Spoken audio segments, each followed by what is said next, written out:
my president, you feel me. I want better tomorrow. We no want to load, no, no. Not the person we need. If you want better tomorrow, no go to load, no, no. I am a let's go, as you see me, so at the front line, no. At the front line, no. Put you one mind, no. Make we unite, oh, do the right thing, do the right thing. Situation that they get a CD. My brother, sister, get your BBC. Make we unite the people to you. I'm my president. Me, I want better tomorrow. We no want to know.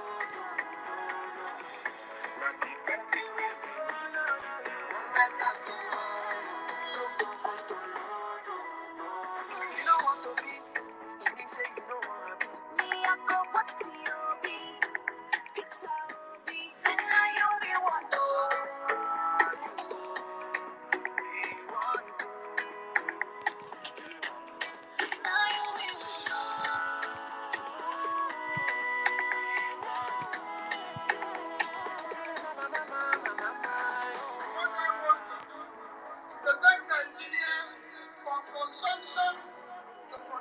Ana son ci gaban Najeriya a zaba Peter Obi. Ìlọsíwájú orílẹ̀-èdè Nàìjíríà dìbò fún Pétérù Obi. Maka ọdịmma Nàìjíríà ka anyị tụnyere na Peter Obi. Peter Obi. Peter Obi. Peter Obi.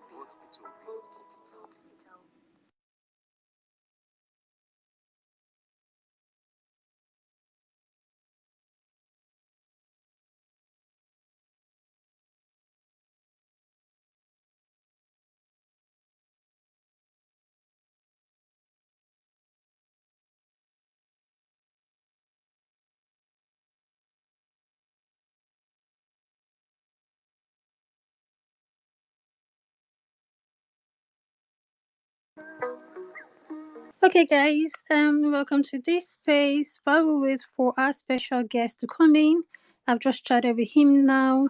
He'll soon be here in a second. While we wait for him, please do well to share this space in your timelines, on your WhatsApp groups, and everywhere, because there is a very important information that will be passed here today, and trust me, you don't want to listen to that information alone. We will accept speakers, but not yet, not now. I'm seeing someone saying she wants to come up, but for now, we'll just I can't even find your handle. So for now, we will just hang around a little bit while we wait for Kenneth to come in.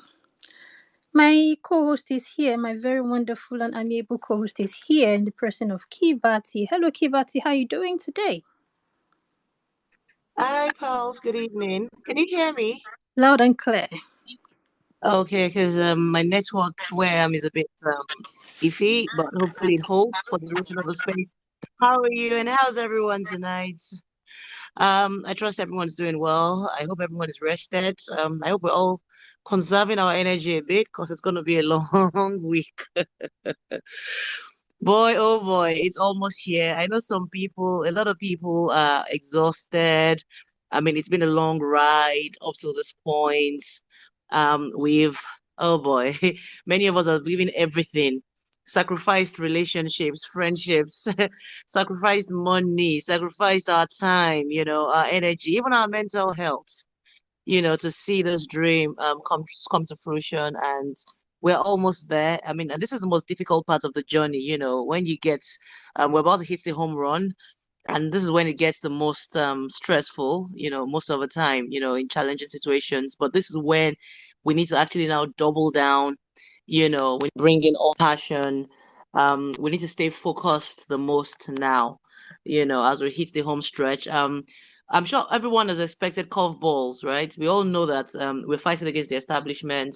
Everyone is just waiting. I personally have been nervous. I've been waiting for that curveball. What's the curveball that these guys are going to throw at us at the last minute? What's about to happen? What's about to happen? But so far, we've held our nerves, so I'm happy, I'm excited, and I would particularly love to talk to Mr. Kenneth Okonkwo.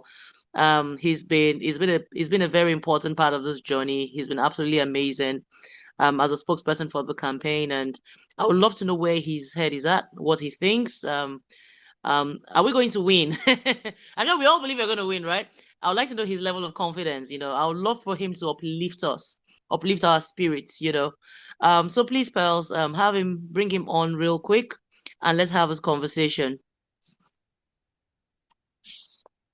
Absolutely. I was just chatting with him right now. He has been on standby since, and let me just can you just keep the conversation going? Let me just hop on a call with him real quick. Okay, that's fine. While we wait for Mr. Kenneth Okonkwo, oh boy, let me bring up okay, I'll just bring up one speaker. All right. I would like to check the temperature of everyone in the room. If you'd like to come up on stage, I'll bring up just one or two persons while we wait for Mr. Ken. Request for the microphone, and more importantly, like Pearls just said, please share the space. Let's have more people here. I know it's a Saturday. People some people have been out there marching. Some are probably on their way home from the 100-man march happening all over the country, and some of you are just up and about. Whatever you're doing, ask people to join. All right, ask people to join. Let's have this conversation. And if you would like to talk to us, please request for the microphone. I would love to ask you guys questions. Okay, how excited about are you? Are you excited? Are you nervous? Are you scared? Are you confident? Where's your mind at concerning this election? Personally, let me tell you guys, I am excited. All right. I'm not worried. I'm not scared because I believe I'm a very spiritual person, and I believe in fate, in destiny, and I believe that sometimes the universe just aligns for you for a cause. And when a group of people come together, when a people come together and are determined for changes, particularly when it's for good. When people are determined, to effect good, positive change, I believe the universe aligns in their favor. So that's just me. I'm excited. Like I said, I know that there will definitely be challenges. It's not going to be an easy ride. I know there's a lot of nervousness. Some people are thinking, "Oh my God, is it going to be? Is the country going to be secure?" I think we've been so abused by wicked politicians, evil politicians over the last couple of years. And we just some people, well, a lot of Nigerians actually have lost faith, that our efforts can actually yield fruits, and what we want to prove in this coming election is that that's not true. That's not true. Our efforts can actually yield success. And, I'm one of those people. I believe that the people are actually more powerful than the establishment. What's the establishment always try to do? I mean, that's the reason why whatever they do, they try to divide. The first thing they try to do is divide us, divide us among ethnic lines. Oh, that man is your tribe. This man is my tribe. Even though the man from your tribe might really hate you, man might actually hate you, might actually have done very wicked things to you. They will tell you, oh, no, no, no, no, tribe first. Oh, this man is from your religion. Even though some of us have had the worst experiences of our lives with people from our religion, and some of the kindest people to us have people from the other religion. What we get brainwashed, they divide. That's what they first do, divide us, because they know that when people are united for a common cause, for a cause, they are unstoppable. So that's what we're about to do. We're about to show people power next week Saturday, and I'm very positive. I know that Peter Gregory Obi will win this election. He's going to be the next president of Nigeria. It's written in the stars. The stars are aligning in our favor. It's not even just about the polls. I don't. Yeah, polls are important, but I don't read too much into them. They're nice, they're nice, but it's not about the polls. It's about the temperature on the streets. I talk to people, I communicate with people. I was saying on another space, was it last week, that I got to a junction in Lagos, right? A traffic stop, and some people that work for the Lagos State government, a particular Lagos State government agency, were telling me, well, after asking me for money, obviously, and I said, oh, I don't get to, there's no cash. Oh. One of the lady walked up to me and said and whispered, you go vote, Abi. I said, of course, now I go vote. She said, vote wisely. You know, go vote for. I said, we all started laughing. Our colleague, don't mention your name, don't mention your name. But we all got it and started laughing. You can just tell. I was in a police station the other day and it was the same thing. I was talking to this lady and she was like, oh, yes. She said, unfortunately, she'll be on assignment that day, so she can't vote. But if she could vote, she'll vote for the Labour Party. People you least expect, right, to be passionate about this cause. Because everyone knows. I mean, every Nigerian is tired of the establishment. Everybody wants a change. We all want something different. We're hungry. We're tired. We're hungry for this change. So Guys, I'm excited, and I'm more excited because I believe in Nigerians. I believe in you guys. I believe in me. I believe in us. And I know that we'll stand up. We'll stand up when it matters. Okay, I added one speaker. I said I would love to hear from you guys. I'd love to hear while we wait for I think he's here. Pels. I Yeah, think he's Mr. Kenneth here. I've Okonkwo has invited joined him us. up. I'm just waiting for him to accept. Okay. Let me Yeah. talk to Sir Jay really quickly, since I already brought you up. How are you? How are you feeling tonight, Sir Jay? Okay, it seems Sir Jay is not ready to talk to us. Or are you there, Sir Jay? Sir Jay, are you there? Okay. Sajay is not ready to talk to us. Anyway, as I was saying, please guys share the space. Okay, Mr. Ken is here. Pels, I'm gonna bring it to you. I'm gonna let you kick off and then I'll come in. Good evening, Mr. Kenneth. Thanks for joining us. Okay, hello everyone. Once again, welcome to this space. You know, a whole lot of people have been asking why I don't host spaces as much as I used to. But you know, time changes, life happens, and a whole lot of things just get in the way personal life, work, and a whole lot, which Once has even again, welcome suffered to so this much space. since You I know, a whole lot of joined people have been asking why I this don't host spaces as much as I. movement. I'm sorry, sir. So my personal life, work, and everything has suffered a lot, and it will keep suffering until after the elections. Those are the sacrifices we have to make to ensure that we get victory in this pursuit. So today we have this very, very important guest with us. Kenneth needs no introduction. This is a week to the elections, you know, and everyone knows who Kenneth is. He's fiery, he's vibrant, he's energetic. He demolishes the camp of I don't want to call them enemies. I just call them naysayers because I don't believe in having enemies no matter what. So Kenneth demolishes the camp of naysayers, and you know, he demolishes it beyond recovery to the extent that whenever they hear his name, Kenneth, before you even mention Okonkwo, they've scattered all over. So it's a very big pleasure to have him here with us today on this space. You're welcome, sir. Good to have you here. How are you doing today? How do you do? I am Kenneth Okonkwo, and it's my pleasure joining in this space. Absolutely. So very great to have you here. A whole lot of people have been looking forward to hear from you since after your last space with us. So, guys, I'm going to pass the mic over to my co-host to take control of this space today. So, over to you, Kibati. And then please do well again to share this space to your timeline. I see some very wonderful people here. I see Auntie Shola. I see Malam Jabir, who is my brother. I see a whole lot of wonderful people here. Do well, guys, to share this space to your timeline. Invite everyone to come in here. Let's have this conversation. The more the merrier, right? So do well to invite everyone. Over to you, Kibati. All right, thank you very much, Pels. Mr. Kenneth, good evening once again. Just as you were joining, I was just talking about how excited I am about this coming election. I know that a lot of people are nervous because, I mean, we've hit the home stretch, right? Some people are scared, some people are still skeptical, but I'm very confident. I just have this feeling that everything is going to go well and go in our favor. But I want to bring it to you, sir. First of all, what's your feeling? The election, like Pearl said, is in 7 days, isn't it exactly 1 week from now? What are your thoughts about the upcoming election? How do you feel about the entire process? You know, Nigerians have been traumatized, brutalized, bruised, degraded, and deprived. It takes a person who is mentally deranged, like the Baba Blue, to contemplate thinking about any other candidate except Peter Obi. Because the only thing that is remaining for Nigeria now is state collapse. We have come to a level where survival is what we are praying for.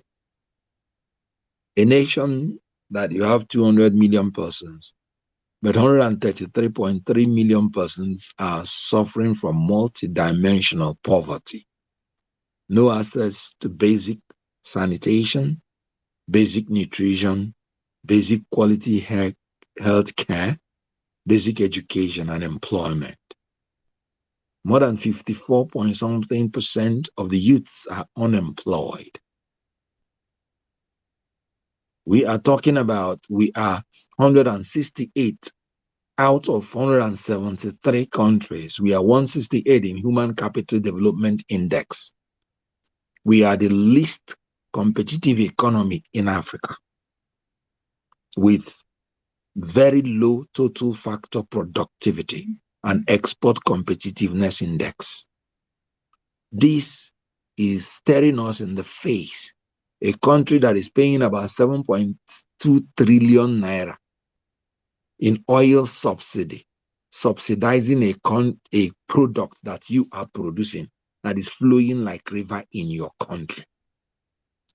And these things are not naturally made, they are man-made. Meaning, we have only one problem: elite capture, dishonest and incompetent leadership. Having governed us for 24 years, PDP and APC combined, tell me any sane person that will not want a new beginning. We may not change the past because we cannot go back to the past, but we can do anything today and have a better future. That is why we are saying that a new Nigeria is only possible with P2B. P2B is not an alternative option.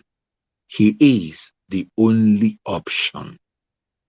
So what I am telling Nigerians is, for whatever it takes, it is madness to do the same thing over and over again and expect a different result.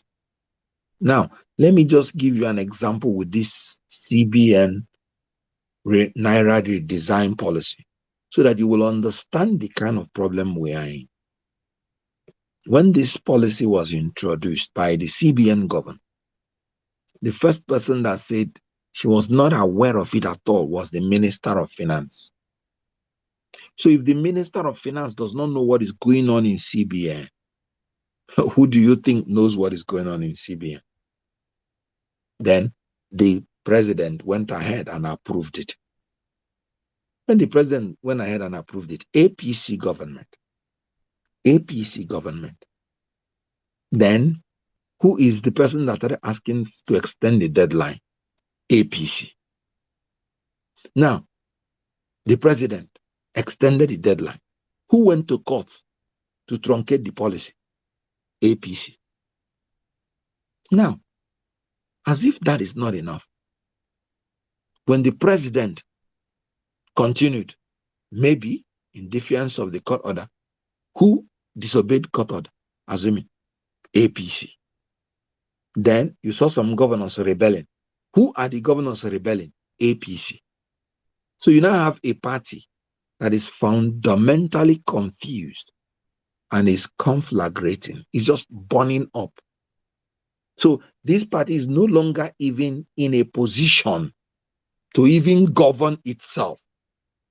Then who is it in Nigeria that wants to foist such party on the country? Because when there is confusion at the corporate level of management, and I talk as a management expert, the confusion goes right down throughout all the organization.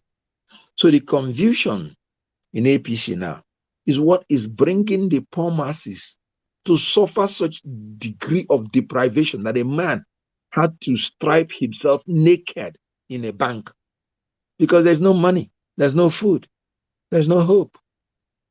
No wonder they titled their manifesto Renewed Hope, because they know they've kept us hopeless. But how can you use the same persons and then they are telling you they are renewing hope? Which hope? Which hope? So we have a singular opportunity. I'm not talking about the PDP thieves, because Atiku Abubakar himself came and said on the eve of their going away from government, they recruited 5 companies and paid them 100%, most of them, of the money that they should use to give us power. And Atiku himself said, unfortunately, they did not give us the power. This was a government that lasted for 16 years. They did not talk about power until when they wanted to go. And they called 5 companies and paid them money almost 100% in advance. Are they kidding us? No. Those money was shared by all of them.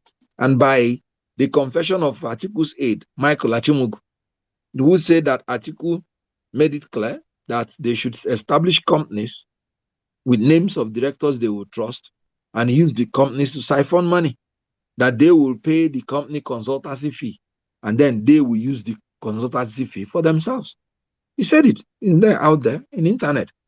So when you have these kind of people governing us from 1999 till date, it is time for a new Nigeria, a new beginning, which respectfully, in my opinion, is only possible now with Peter Obi because of his track record of ability and performance. He made Anambra State the worst state in the whole nation. As a matter of fact, the governor of Anambra State then, Chinwoke Mbadinuju, was the only governor PDP refused to give a return ticket because of how terrible Anambra State was. In Anambra State then, the MBA chairman and the wife were assassinated on the streets of Anambra. In Anambra State then, children were in school for 2 years, not going to school. In Anambra State, the roads were impassable. A lot of terrible things. When Ngige came in, the security situation was so bad that in Anambra State, they kidnapped governors. They carried Ngige, kidnapped him, and announced his resignation publicly. So you can imagine the terrible thing he inherited. He inherited about 35 billion naira in debt. Do you know? He paid up the debts, governed Anambra for 8 years, restored the educational system to become the number 1. The poverty rate was reduced to the least in the country by the confession of Dr. Magnus Mako, the DG of NAPEP, the Poverty Alleviation Program, instituted by PDP. The UNDP said he was the number 1 in Millennium Development Goals. So the Anambra State started coming first in WAEC, in the university. They don't go on strike now in Anambra State because of his foundation. In every indices, he became number 1. He paid up all the debts and left the surplus of 75 billion naira and $150 million. And that is after achieving everything that he set out to achieve. As a matter of fact, his successor, Obaino, built an international airport with the money that he saved, and he made it public. So, we need such a man of character, competence, capacity, comprehension, communication, compassion, creativity, commitment, consistency, a man of sacrifice to take over this country now and give us a new Nigeria. That is why I am saying, let all of us together get to the polling booth on 25th of February and vote Peter Obi of Labour Party for a new Nigeria. Wow, thank you so much, sir. Wow. Yes, Mr. Peter Obi is obviously someone we love so much. He's very inspirational. In fact, when I think I've heard it all, and I cannot love this man more and believe so much in him. I'll see stories like the one that broke, I think earlier this week, that I guess many of us missed when it first happened. The story about him rejecting an oil well. I just liked that story, and I've just been marveling. I'm like, wow. I can't imagine a Nigerian politician doing that. I could be wrong. If anyone knows about a Nigerian politician, politician in this country that ever rejected an oil oil block, please let me know. The man is just absolutely amazing, and that's why Nigerians see hope, in him. We need to correct this rot. Speaking of the present situation in the country, sir, I want to ask you about your thoughts on this present mess with the old Naira policy. Where do you stand? Do you support the policy? Obviously, the rollout has been a mess. Everyone has agreed with that. But there's now a lot of conflict within the ruling party. The Supreme Court weighed in. Some people are saying that the president is disobeying CBM are disobeying the Supreme Court. But a lot of Obedience actually like the policy because many of us believe that it's going to help both buying the election. Where do you stand on this, and how do you where do you see this matter ending? How do you see it unfolding, especially in the next few days? Well, when you're dealing with an incompetent and dishonest leadership, any policy they have, no matter how good intention it is, will fail. Our problem in Nigeria is not because we are bereft of good policies and plans. If you read any of the policy that we have in Nigeria, you see how beautiful it is. But lack of political will and institutional weaknesses have led to poor implementation of those policies, which lead to poor outcomes and results. That is why Obi is offering a new brand of leadership: responsive, purposeful, responsible, less transactional, effective, and efficient. So the issue about the policy. Now, I'm going to talk as a lawyer and I'm going to talk as a politician. Let me talk as a lawyer first. As a lawyer, whenever justice is not dispensed, it leads to confusion. Everything about that policy, legally speaking, as those people going to court, as the ruling from the court, they are all not based on law. And that is the problem in Nigeria.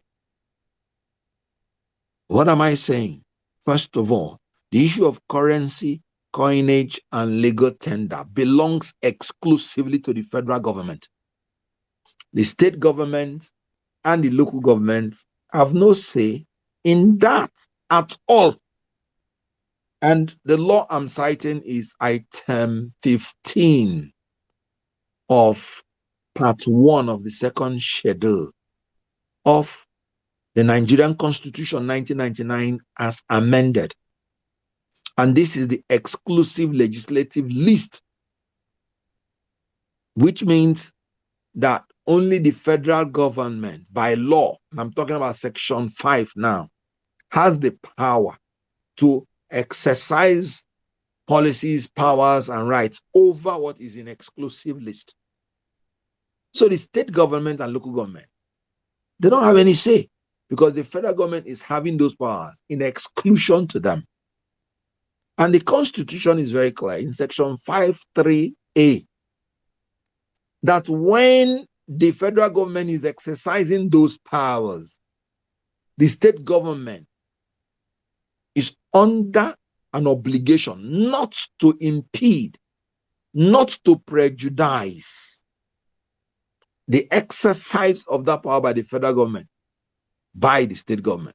So when they went to Supreme Court to invoke the original jurisdiction of the Supreme Court, and I'm talking about section 232, subsection 1, which talked about, yes, they have the power to go to Supreme Court if there is any dispute between the federation and the states or between the states.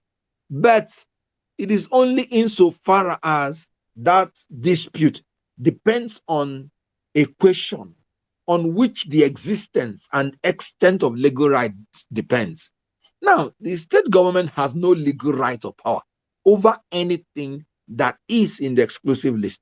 Let me tell you, the reason for that provision, original jurisdiction, is not even, it is to protect the state government. If the federal government now wants to usurp the power of the state government in those rights that the Constitution gave to them, which are in the concurrent list and in the residual list. So that is the only way that the states can go to the Supreme Court to invoke the original jurisdiction. So that does not happen in this case because the issue we're talking about, currency, coinage, and legal tender belongs to the federal government exclusively. So the Supreme Court ought not to even assume jurisdiction, because in the affidavit they say their people are suffering. No, their people are natural human beings that have the power to go to court if they are suffering. And then the court they will go to is not the Supreme Court. It is the court of first instance. Supreme Court is an appellate court. Now, it is not a policy of the federal government. It is a policy of CBN. So if the state governors are, if they are genuine, they would have joined the CBN as a party. If you don't join the CBN, the position of the law is that any order given by the court will not affect the CBN. Because according to Section 1.3 of the CBN Act, the CBN is an independent body when it is discharging its functions. So it's not an agent of the federal government, it's an agency of the federation. So the governors knew that if they join CBN, then the Supreme Court will not even hear them. So they tactically did not join CBN. Then they said federal government. And the law is that the court has no power to issue an order against a person who is not made a party in the suit. So you see, they brought all this confusion that when the Supreme Court now has issued the order, the CBN can say, no order was issued to us. We were not a party. Then when you now say the president should do something, the president is enjoying immunity. Assuming he doesn't do it, what will you do? You cannot summon him to court because he's enjoying immunity. And in fairness to the president, it is not his policy. It's the policy of the CBN. He only gave approval because the law gave him the power to give approval. Not because the CBN is an agent of the federal government, but because in democracy, anything you set up, you must ensure check and balance. You don't give absolute power to an agency. But that does not mean the agency is an agent of another organ. Let me give you an example. The president has to appoint a judge subject to the approval of the Senate for the judge to start his function. Does that mean the judiciary is now an agent of the executive because the president appoints? No. Okay, before the president takes power, the chief judge must swear him in. Does that mean that the president is now an agent of the judiciary? No. So in law, that's what we call the concept of interdependency within the independence of the arms of government and organs of government. So CBN is an independent body. So anything you go to court on currency, coinage, and legal tender, and you don't join CBN, that case is already dead like dodo. And courts are expected not to give orders that they cannot implement. So because they want to go through Apia, through Wawawa way, that is why we're entering this confusion. And that's why I'm saying that APC has failed. They are dishonest. That's why I use the word dishonest. And that's why I use the word incompetent. Because a party that is operating in peace, this just needs political settlement, not law, not going to court. So having said that, so the confusion is that, in my own opinion, as a lawyer, the Supreme Court ought not to have given that ruling because it ought to have declined jurisdiction. Now, having given that ruling, the confusion is now there. Hello? Hello? I'm so I'm so sorry. I'm sorry for the Okay. Should you please Sorry. mute your mic, please? There's an interference. Okay, but I just want to know you're hearing me. I know there's an interference. Sorry, Mr. Kenneth, please go ahead. Sorry for the interruption. All Please right. go ahead. Good. So now the legal situation is because the parties involved did not do what they ought to do legally. That's why we entered into the confusion. And you can see how El-Rufai, as a governor, came out openly to tell people, no, they should continue using the old notes. The same person that is saying that the president did not obey the Supreme Court, He's the same person that's now rebelling against the president. No. Even if a party does not obey the ruling of a court, what you do, you don't go to tell people to rebel against that, because that would be anarchy. You go back to the court to enforce the judgment of the court. So El-Rufai is wrong by telling people to disobey what the president says. And he is putting the livelihood of his people at risk. Because why? It is the president only that has the power to issue the order. So assuming now the El-Rufai told his people, don't continue using the old note, because what the Supreme Court gave is not judgment yet, though. It's an interim order. An interim order has a lifespan when it will collapse. So assuming now that the Supreme Court came back and said they don't have jurisdiction, that means the livelihood of all those people he has misled is gone. So legally speaking, this is the confusion. There are a lot of things about the ruling that is legally not right, in my own opinion as a lawyer. And that is why the confusion came in. Now, politically speaking, if the president said he's doing this policy in order to stop vote buying, it's a good thing. Because Section 15, subsection 5 of the Constitution has made it a duty upon the state to abolish all corrupt practices. Now, vote buying is a crime. So if the policy is, I want to use this policy to wipe out corruption, it's a very good thing. But you must implement it in such a form that the people should not suffer.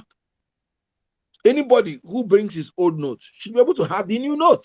So to the extent that the new note is not coming out, is a failure of the government. So what the Labour is saying, Labour is not talking about the policy. Labour is not talking about implementation. Labour is saying, let the rule of law prevail. Because one of the cardinal agenda that we have out of the 7 is restructuring the polity through effective legal and institutional reforms to entrench rule of law, aggressively fight corruption, cut waste, cut cost of governance, and ensure the establishment of an honest and efficient civil service. So Labour is standing on rule of law. And you can see that the rule of law has been bastardized by APC. In their own policy, they are the ones who went to court. They are the ones who are not obeying court order. They are the ones who are rebelling. Confusion, trying to destroy our democracy and our country. They are the ones who are calling for military coup. Have you ever seen it before? A government in power, the people, members of the government, calling for military coup. Can you imagine it? Calling for interim government. I don't, anybody who votes for this party, is the person well? Okay, when we talk about the political aspect, in the political aspect, the only reason somebody will be challenging the president of Nigeria for this policy, in all honesty, is that he wants to use the cash to buy votes. Simple. Why am I saying that? They have not told you that they will not accept your old notes if you bring it to the central bank. They say they will continue to accept the old notes. What they simply say is, don't use it to do all those illegal things. After all, we have a money laundering act that forbids people from collecting or giving more than 5 million naira in cash for an individual and less than 10 million in cash for a company. So this law is there. And nobody is saying you won't spend your money. Nobody. I've been using my transfer to conduct everything I'm doing. Do you know what? Since 3 weeks now, going to 1 month, shishi in cash, hold on you. It's not in my pocket. You know, when they say obedience, don't give shishi, it's now that I understand what you don't have shishi means. For the first time in my life, more than 3 weeks going to 1 month, no shishi in my pocket. But I have been able to carry my business. Why? Because my transfers are working. So nobody is even saying that they cannot carry out their business.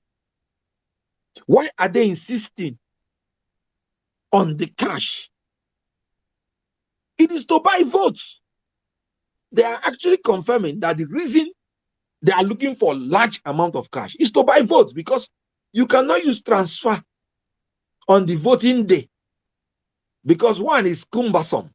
You can't go to start asking people, what's your account number? This, and that. It is cash that is easy when they see cash.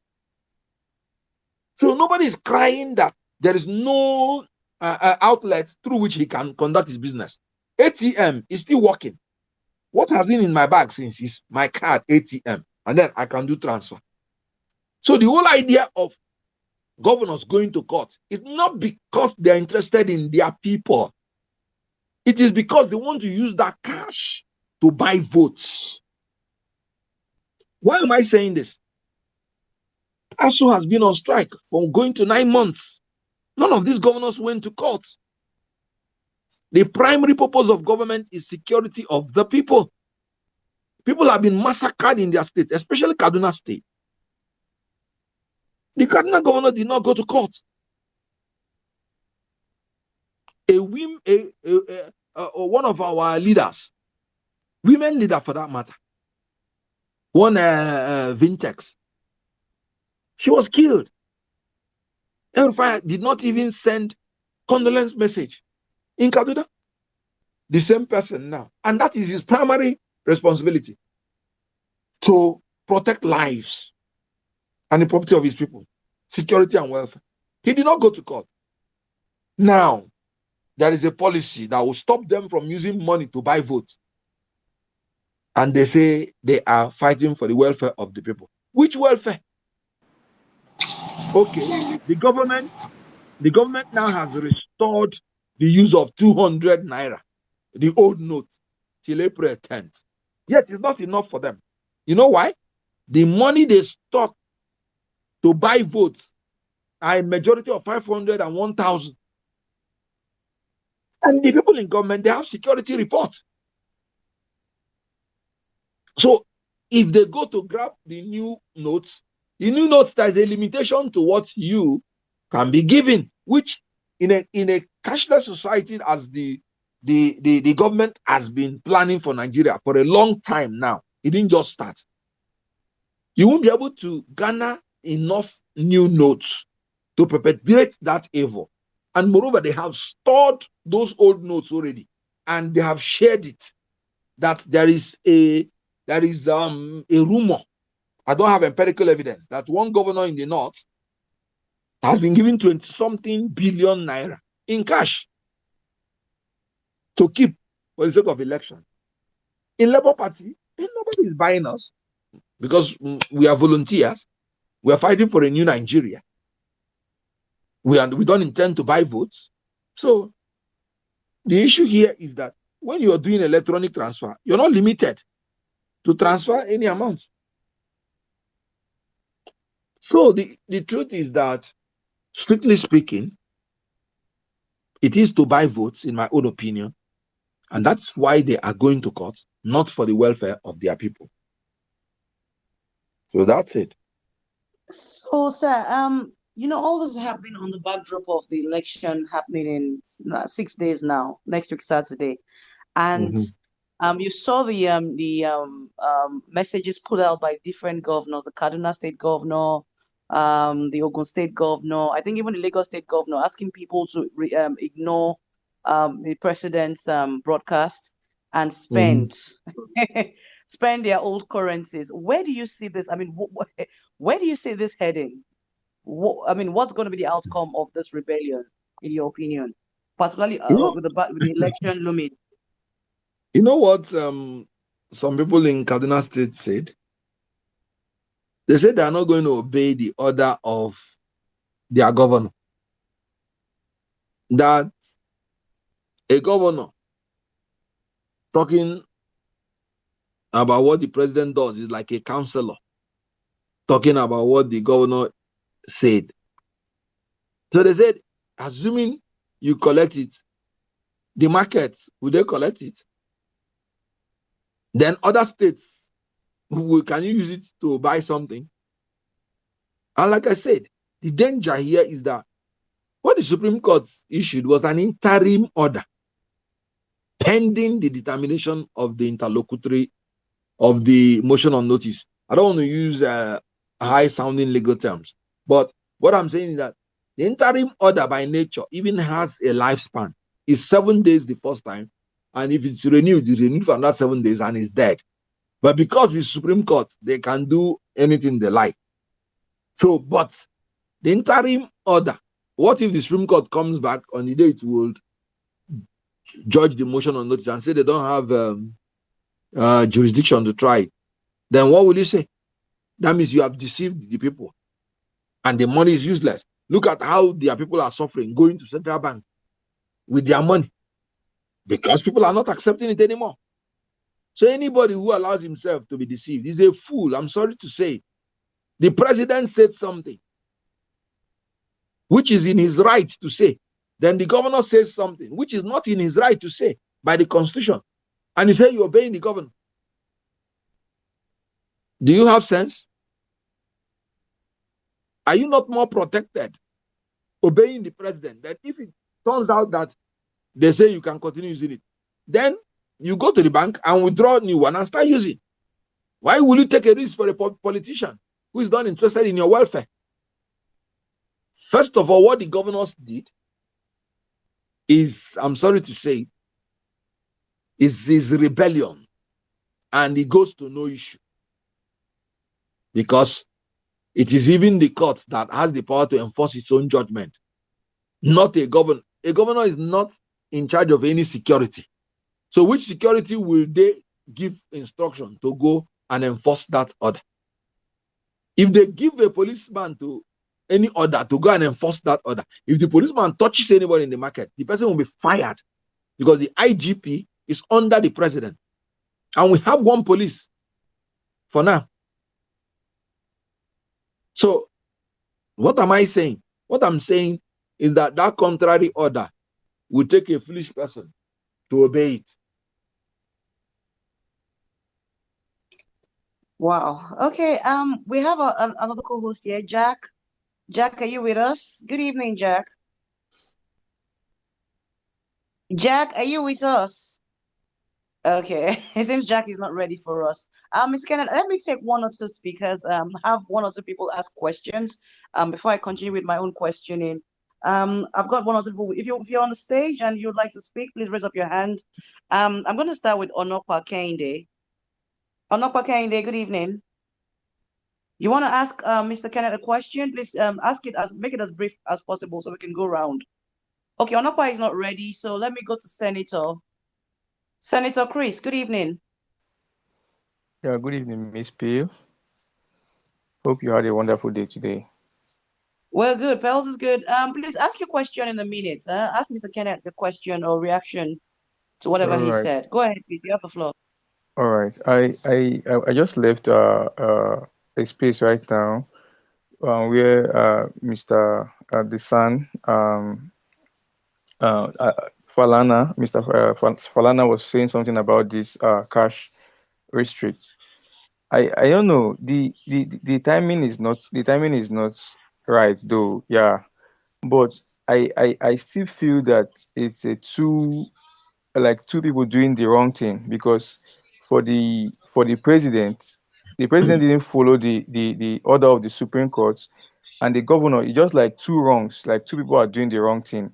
If we want to look at it squarely, this, we know, okay, yeah, these guys are trying to buy votes on the election day, but it's still not right in looking at it rightly, right? So if we are looking at some of these remote areas where they don't have banks, like okay, today I went for the 1 million march here in Abuja. I couldn't even get I couldn't even get cash. There wasn't POS. There is not anything there in Abuja working right now.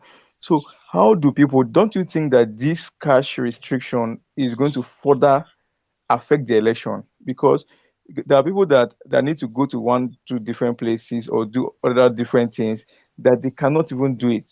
Don't you think there should be a measure to INEC, I say CBN, bringing this money to people for them to use during this election? Because these things, from what I'm seeing right now, is going to have a very, very big influence on the election, and negative influence on the election. So I don't know, but I really feel that it's very bad from the side of the federal government El-Rufai is doing the wrong thing too, but the federal government is not even doing the right thing either.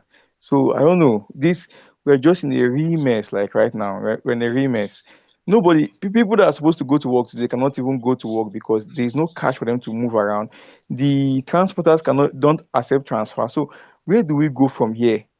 As much as we can try to say, okay, from the side of the law, this is good, this is bad, this is good, but then the average Nigerians, they're not seeing cash. They don't know how they can relate to all of these things happening.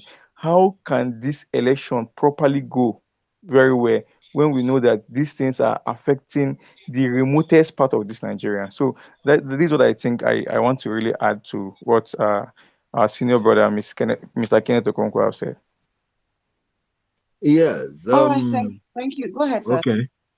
All right. If you listen to me, I started by telling you that APC is confused and they are conflagrating. In other words, they are being burnt to ashes. So I agree with you. All of them are wrong. That's the truth. That's why I said this policy was an APC policy. It is still the APC that went in to start asking for extension of deadline.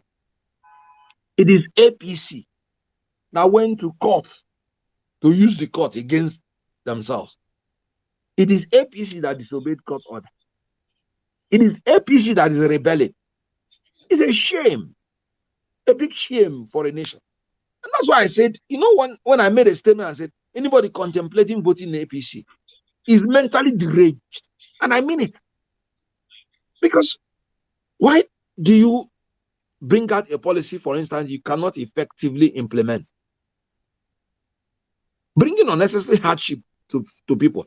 I said it clearly that this policy will fail because when it is incompetence and dishonesty is the problem, how do you expect that they will not fail?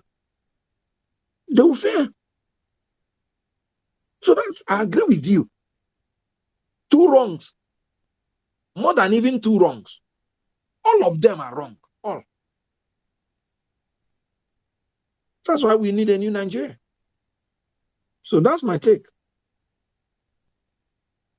All right, Mr. Kenneth, before I go to the next speaker, there's a question that's been born in my heart that I need to ask you because a lot of obedience are worried about this. The election is in a few days. You were part, I'm sure you're aware of all the events, the things that happened in Lagos last weekend, during the Lagos rally, and it's created some concern among Lagosians and Nigerians as a whole, particularly on the backdrop of some of the protests that have broken out around the country. We know that some of them are sponsored anyway. Many of them are sponsored.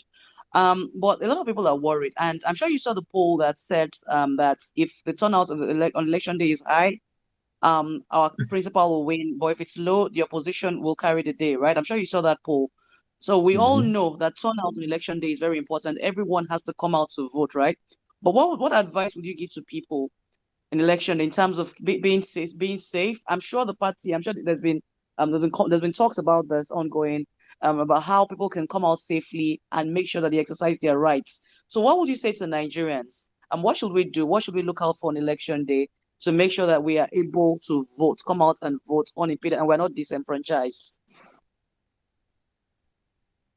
To be very honest with you, when I heard Bola Ahmed Tinubu telling his followers that power is not served a la carte, power is not served in a restaurant. You have to fight for it at all costs. You have to grab it. You have to snatch it. You have to run away with it. I knew because he has operated politics of intimidation all his life. He gets everything that he needs by intimidation. So, obedience are in the majority nationwide. Why would majority be afraid of the minority? So we simply need to stick together because in unity there is strength. On the election day, let's watch each other's back by staying away. Because when you don't vote in such a very powerful election, Even you're not voting means voting for the opponent. Like you heard, they say if the turnout is low, the opposition will win. Why are they saying so?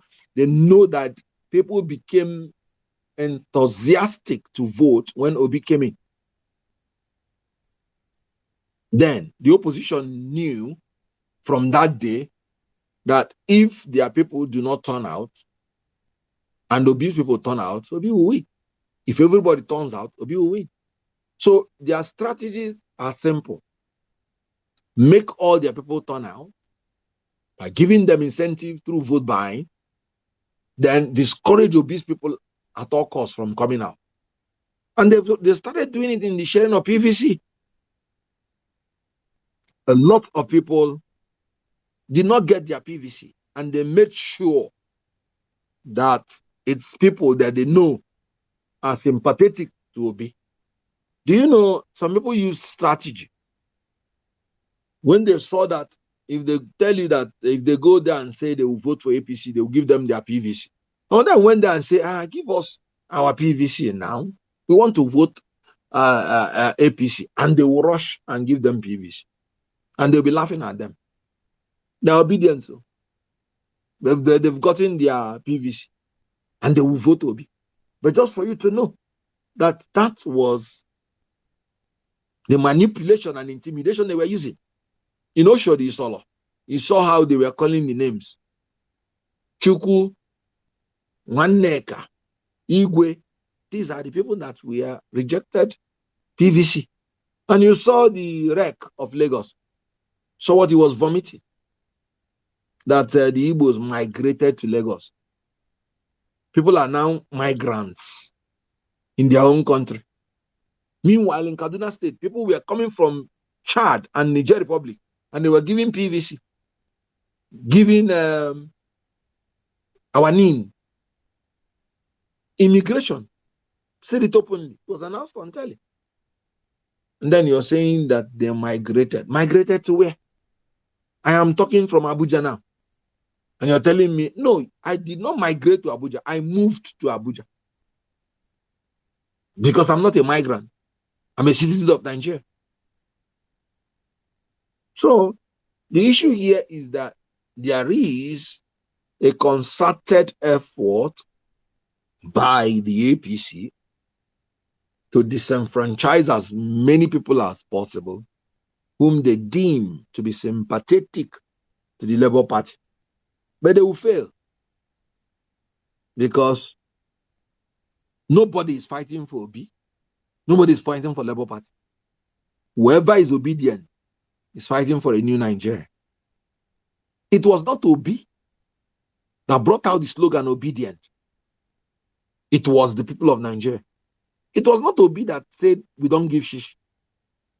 It was the people of Nigeria. So they are determined. And because they are not paid money to do what they are doing, they will not come this far, suffer this far, then to be scared to go and vote. In other words, throw in their victory. I said it one time when they asked me, what do you think will make Obi not to win the election? And I said the only reason is if the election is stolen. Because we're dealing with thieves.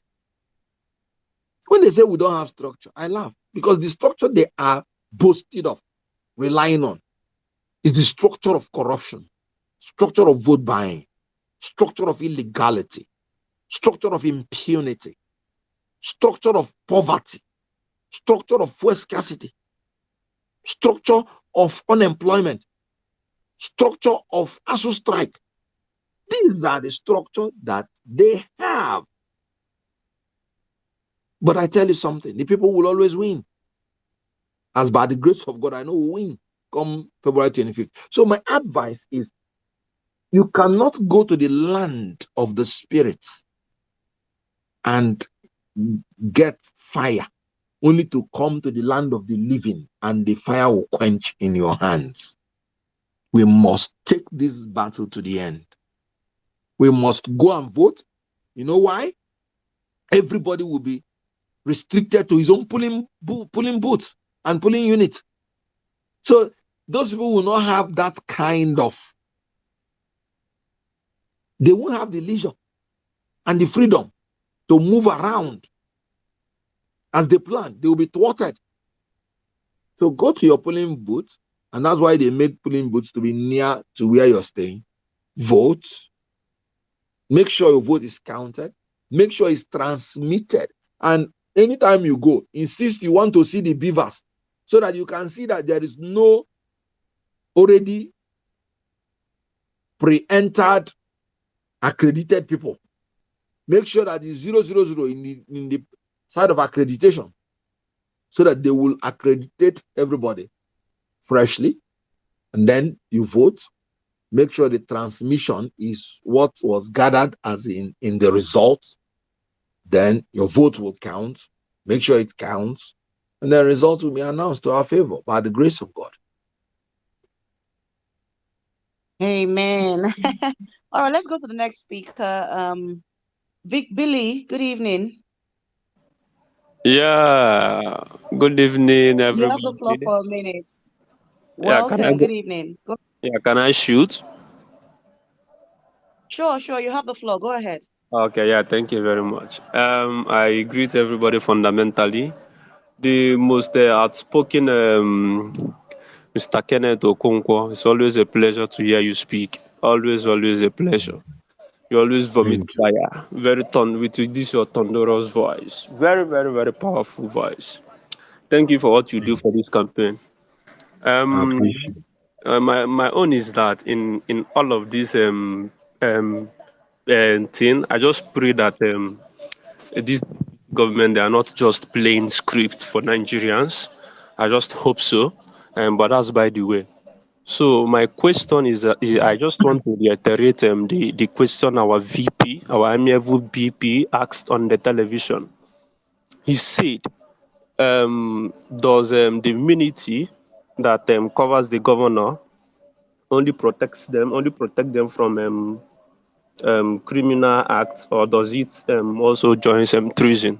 So I want to ask you as a legal practitioner, as in this midget from Kaduna State, as in does his immunity covers treason? I just want to know. That's my question. Because it's obvious Well, that he's committing a treason offense against the federal government. yes, the immunity covers everything. So the only thing you would do if you want to pick him up is to declare state of emergency and specifically mention that you are taking him out. Because ordinarily, if you declare state of emergency, it's not implied that a governor, the democratic structure will be removed.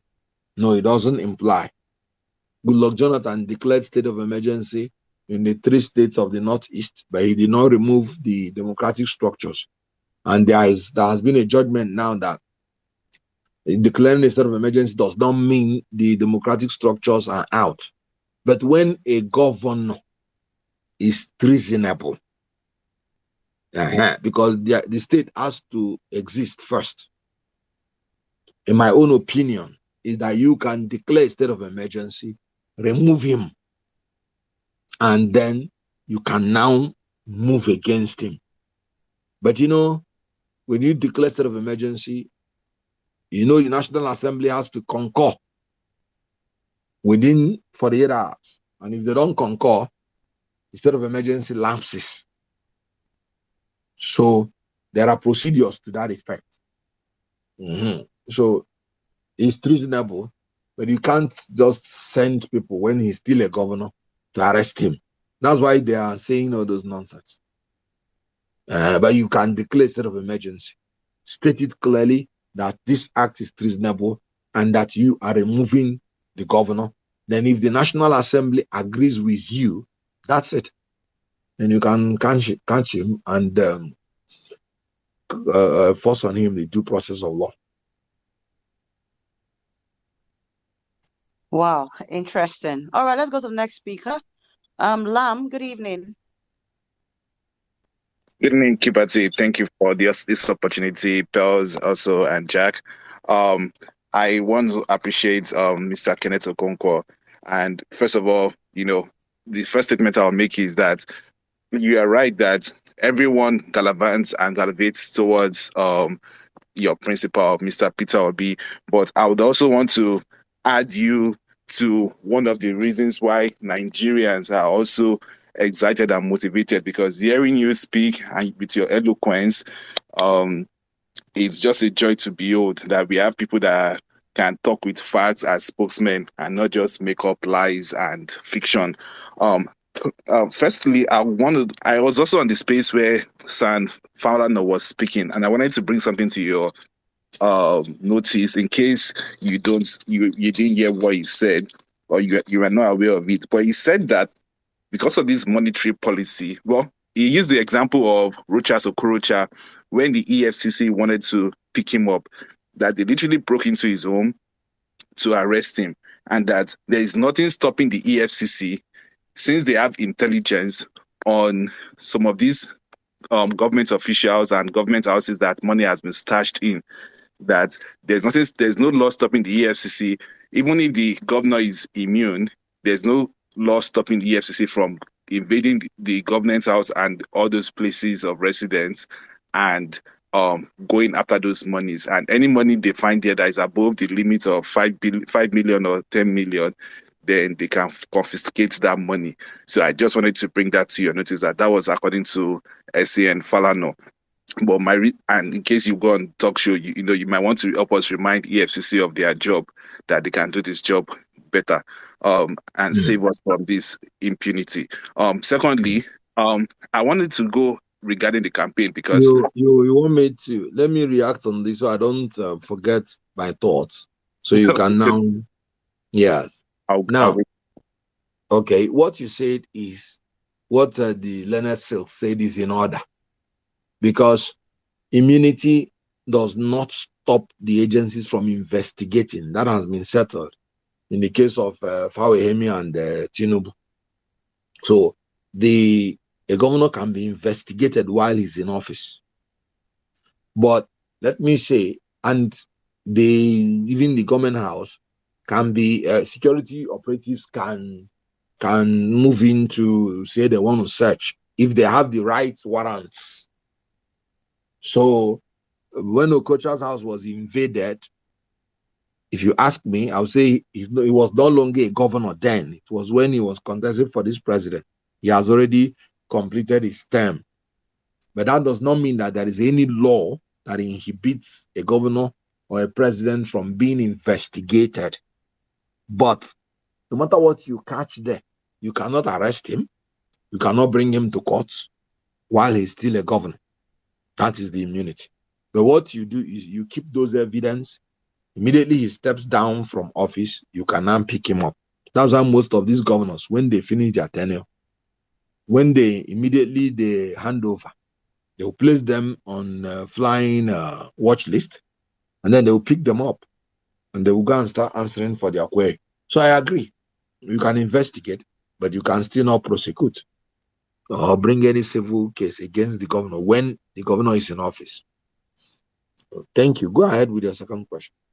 Okay, thank you. Yeah, I just brought that up so that you can remind them to do the investigation and help us, because your principal, when he brought up the oil theft thing, that was when we saw the videos of the bunkering and all of that. So just you guys mentioning it alone, is going to bring them into action. So you can do that for Nigerians to expose this corruption and make force the government to do the work. But I want to digress a little to the campaign, because I really appreciate the way you guys have campaigned. And I say it every time that Peter Obi has changed the way campaigning is done in Nigeria, that in the next 100 years, people are not going to be eating corn and agbado and eating beans and frying gari on the road anymore. People it's going to be a campaign of ideas, which you have said. Well, one thing that baffled me when I looked at some of the polls that came up, especially with Niger State, is that every time I listen to Peter Obi, he speaks about the square footage of Niger State, and compare them to some European countries and what can be implemented. But even in those states, in states like Niger State, is still polling very low. So the question is it that this analogy that he's giving is not getting into the states, or is there, can we figure out a solution over the next few days to get the messaging. And I also want to do that for the, the Kano states. We see all of these polls and we are like, we know the popular Kwankwansia movement. The one poll came out that showed that Kwankwanso was doing almost 60% in Kano State. And I was on a space one day and a lady said that she went into a meeting of Kwankwansia people and she told them about Peter Obi, and they were like, no, they are not supporting Peter Obi, but that because Kwankwanso has a chance of winning. And she said, look online, go on Google and look at this thing. And he saw that, see if Kwakwanso is even top 4.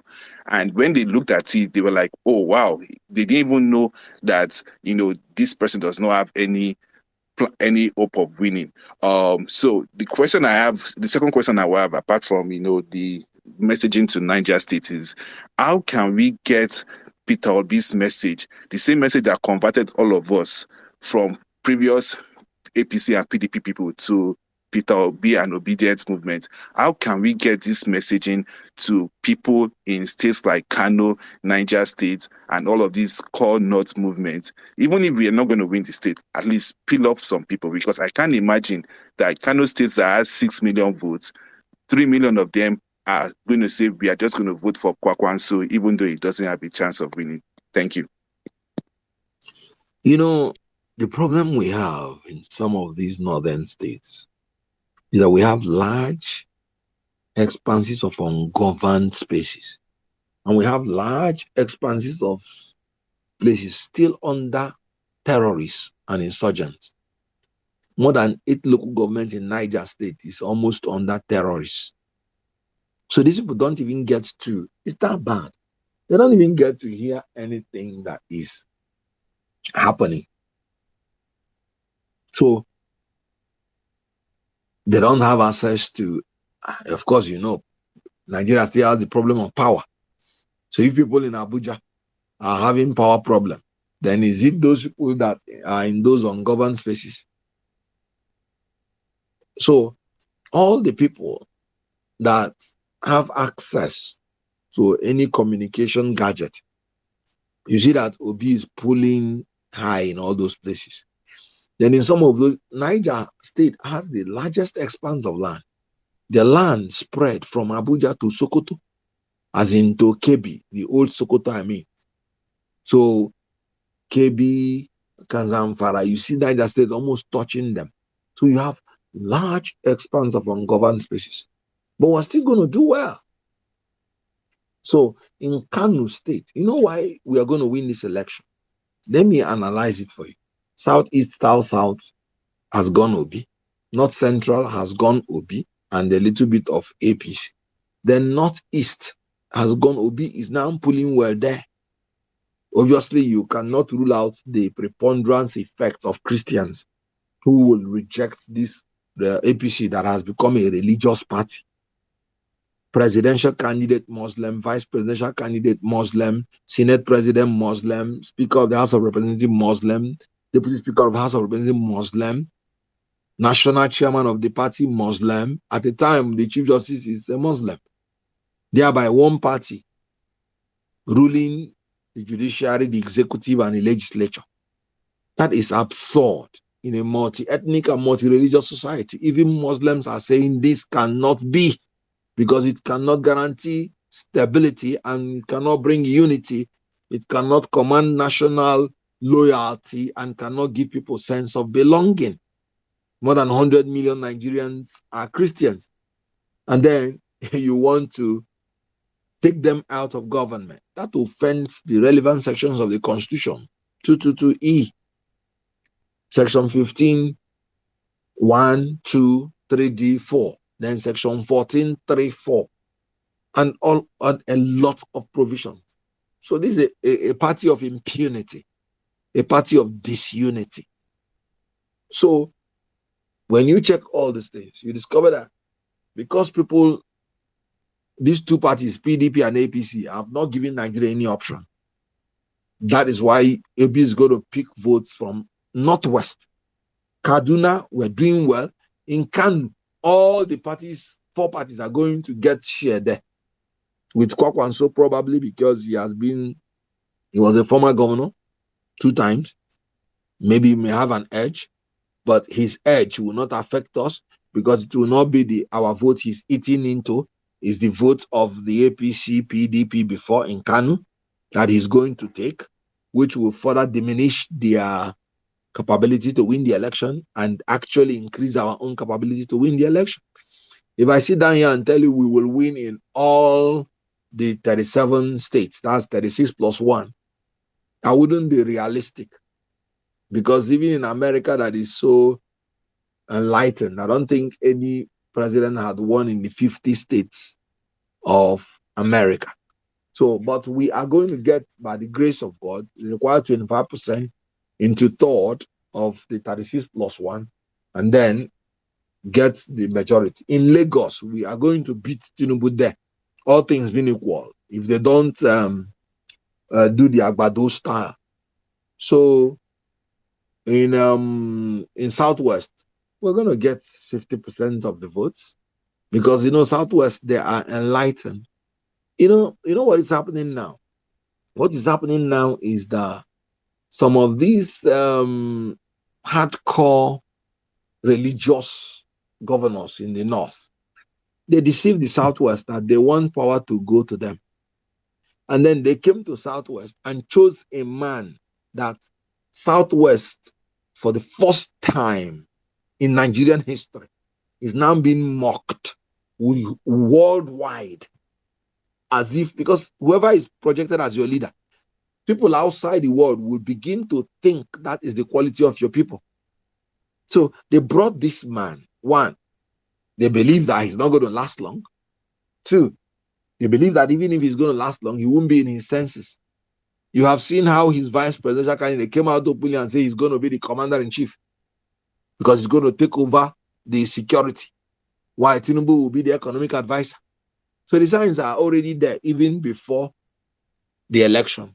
So what I think is that they deceived the Southwest. They want to cede power to the Southwest, but in actual sense, they brought in a man that will make them to retain the power. So a vote for Tinubu is a vote for those religious hardliners. Because if they are not religious hardliners, why would they make a Tinubu to choose another Muslim to be the vice presidential candidate? So it's all a setup to mock the Southwest. And indeed, the whole world is mocking the Southwest now. Anybody in Southwest that votes APC then wants the Southwest to be permanently mocked. Look at the way Paul Biya is being mocked. He will go to an occasion and he will start farting. And after farting, he will begin to ask them what is happening. Now, Tinubu is already doing such things before even election. When he went to Oshu, after landing from the helicopter, he was walking to where they would take him to the rally ground. And he was asking them, where is the helicopter now that we are going to join in to go to Oshu? It's there in the open. You can see how any function he goes to, he sleeps all through. You can see how he's no longer coherent in reasoning and in speech. And this is what people are now looking at and defining the Southwest. The only thing that will save the Southwest is if on the 25th of February, they vote Tinubu out. Then they have redeemed their image. That look, that is not the best we can offer the world. That is a deception from outside Southwest. So the Southwest has to redeem their image, or else in the history of Nigeria, they are going to create the impression that will continue to haunt them for a long time. Can't you see that the most powerful political citizen in Southwest has endorsed Toby? And that's Obasanjo. Can't you see that the socio-cultural group Afenifere has endorsed Toby? Can't you see that all the people in the Southwest that are the pillars of Southwest, they're endorsing Obi? Why? Because they know it will be a caricature on the Southwest that a man that can no longer reason, a man that is physically frail, will now be the face of the Southwest for 4 years if he's able to make it. My brother, I would not support anybody from my own geopolitical zone, even if it is our turn. If that person will bring shame to me, that my son, they will be laughing at him in school that is this the way your people behave? They'll be using what the person will say to be a mockery on our people. Who will tell me the meaning of Baba Blue? Blue, blue, blah. Who will tell me the meaning of bring your APV to vote? Who will tell me how you'll be making a down payment for roasted corn when somebody's talking about transmission line? What is church rats eating poison Holy Communion? Excuse me. When they were singing the national anthem, the last rally he went to, he raised his hand like a reggae star with his rod, holding the two hands. Oshomole had to go to plead with him to bring his hand down. Whether he thought they were singing Owambe or what. So you see, Southwest is already being made a caricature of. And these people from those religious fanatics in the north that influenced the choice of Ashwaju, they did it intentionally so that they will be in charge. Okay, now let's talk about El Rufai that was leading it. When El Rufai won the election as Kaduna governor, he was the first person that went to Lagos and told Lagos that he is going to teach them how to remove a godfather. He said it. That the godfather of Lagos is going to give them the formula to remove him. Now, the same El Rufai. That time he said it. Tinubu was still very agile and still had his element. The same El Rufai is now leading the people that are insisting that it's going to be Tinubu. And you're trying to tell me that they have the intention of promoting Southwest? No. They want to bring Southwest to such a level of shame that they will no longer be politically viable in Nigeria. And the only thing that can save the Southwest now is to make sure that they vote out Tinubu, listen to their elders, so that they will be able to redeem their image. Wow. All right, let's go to the next speaker. Let's quickly, please, guys, let's limit our questions to a minute because there's so many people requesting for the microphone. Joseph Nakes, I hope I didn't butcher your name. You have the floor, please, for a minute. Oh, no, no worries, you didn't. Thank you so much for coming. And Antonio Okonkwo, thank you so much for all you guys do. It's awesome, awesome. Yeah, awesome hearing from you. Look, my own is not more of a question, but just more to say that you guys have done an amazing job. And I know Peter B is going to win, God willing. I liken Nigerians' problem to a stage 5 cancer, even if we have that, right? So now, through the grace of God, we are having a doctor who is coming now to help with a stage 5 cancer, to cure stage 5 cancer. When you hear somebody have cancer stage 4, you know that it's gone. So not to talk of somebody with stage 5. So here's where I'm coming at now. So now, Peter B is a doctor. When they cure you, right? If a doctor cure you of your illness, he says, okay, don't do this, don't eat that, don't eat this. It's left for you now to now go. And I'll say, okay, yes, I'll do what the doctor says. Obi has set the tone. Now, it is left now for everybody on this platform, every Nigerians now to now ask themselves a question. Are we going to do the right thing when somebody's watching or when somebody's not watching? That is a question that we're going to ask because it's only Obi Dati himself or Antonio Okonkwo himself. Then maybe a few handful. They cannot change. The mindset of the average Nigerian is really damaged. Of course, of no fault of them because of the poverty of what these past leaders have really, really done to them. But we have to reorient, relearn, and do a lot of things differently. And this is the thing, guys like Pierre, people who organize platform, this is what you guys are going to do going forward. After 25th, they declare him Mr. Peter B the president. We have to start, you guys have to start working on how to retrain Nigeria. That mindset have to change. If that mindset don't change, Peter B him alone cannot do anything. I'm just saying these things so that we know. But I want to just say, I commend the young people. All you guys are doing, it's amazing. The world is watching. I mean, the world is for Peter B. Nigeria is a P2B. Everybody's a P2B because at some point you get to a place where the suffering is just too much. People just say, you know what, enough is enough. We have to move on. We have to do something different. Everybody cannot run out of that country. No, that is a fact. And even people that have gone out of that country for long, some want to come back, but hey, because of the situation. But we have this opportunity to change it. It has come. This is the time. I wish you guys all the best. Good luck coming Saturday. Be safe. And I know this is going to come to pass. No matter what they plan, God has already ordained this man, Peter B, and a new Nigerian has come. And God willing, my hope, and which I've been praying, that every Nigerian observe a good governance for once. For once. I have been gone for almost 30 years, never been back to that country, never had intention to be back. But because I'm originally from there, I'm really rooting for you guys. I want every Nigerian for just once to observe a good governance and see what opportunity, when a good government comes in and they create opportunity, and you see what happened. Nigerians are the most smartest people on this planet, and take them away from Nigeria, put them anywhere in this world, they will thrive. And you see them fly. But it's only in Nigeria you cannot thrive.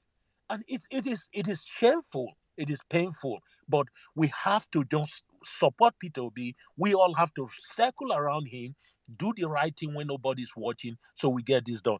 Thank you for the opportunity. Thank you, Attorney Okonkwo. Good luck coming Saturday. God bless. Thank you very much. I appreciate it. All right, thank you very much. Let's move on to the next speaker. Let's go to Sheol Sani. Good evening. Good evening. Thank you very much for this wonderful platform. I want to say thank you also to Barrister Kenneth Okonkwo. It's people like you who has restored belief in us. You know, someone like me that politicians can sometimes have conscience. And thank God, you know, things are changing now. My question is, I would like to know if there's any strategy by the Labour Party, you know, because with the way this election is going, there are several possibilities. You know, before we know it used to be two, but now Mr. Peter Obi is changing the whole political space in Nigeria.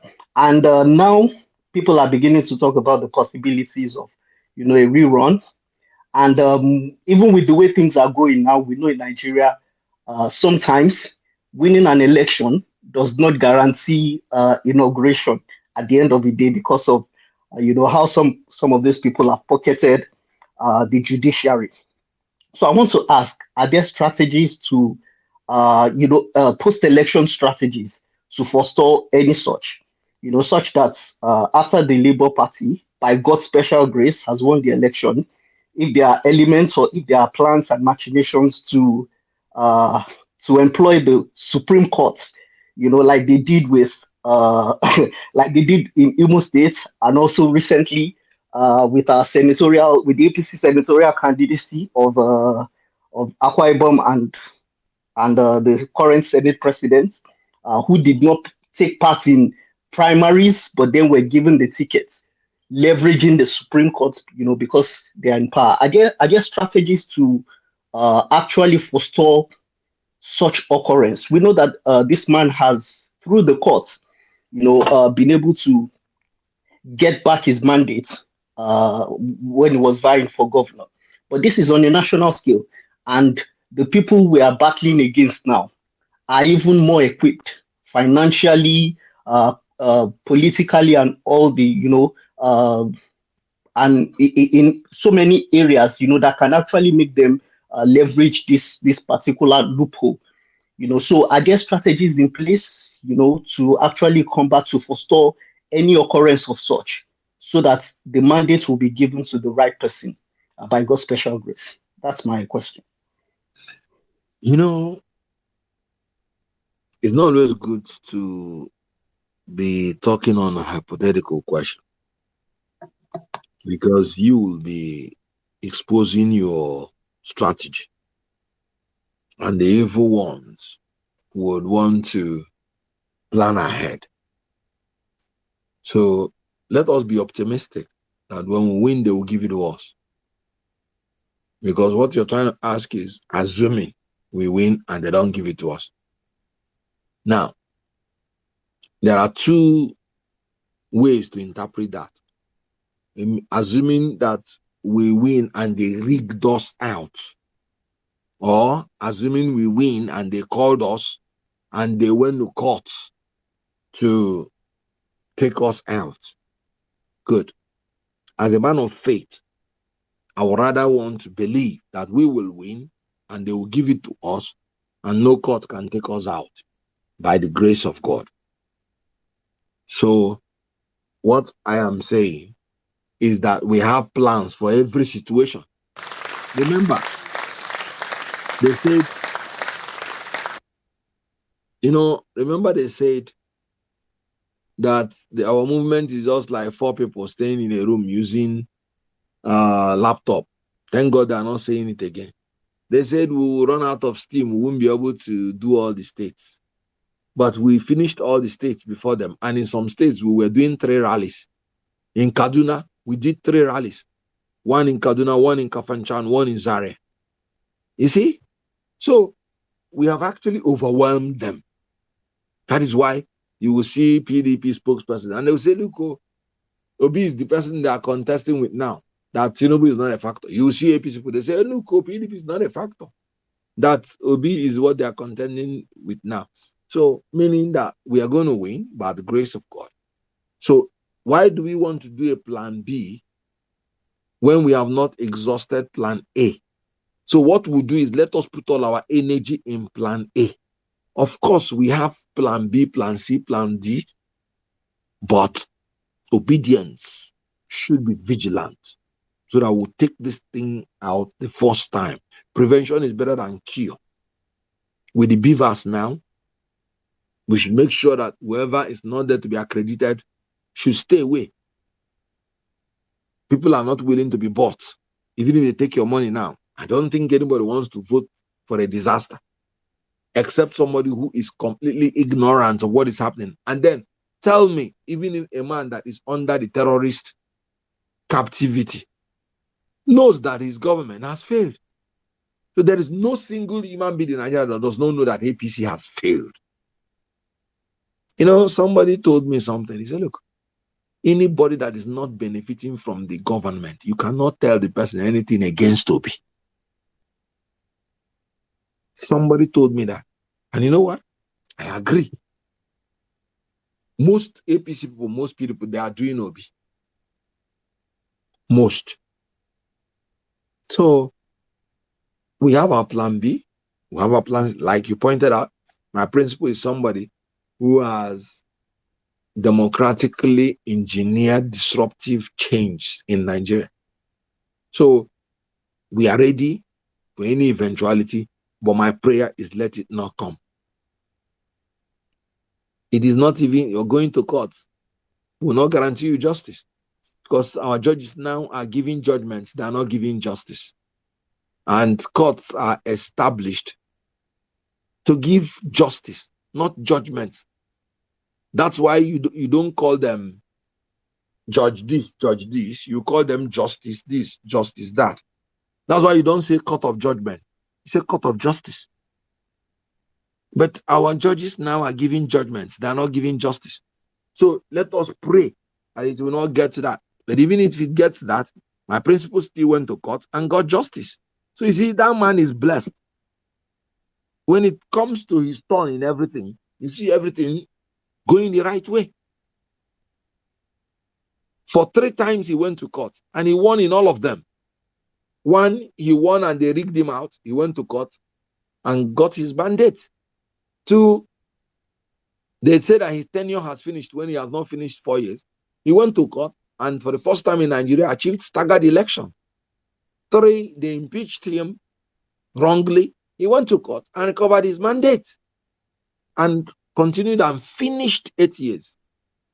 No comma, no dent, no spot, no wrinkle. We need such a man now in Nigeria for a new Nigeria.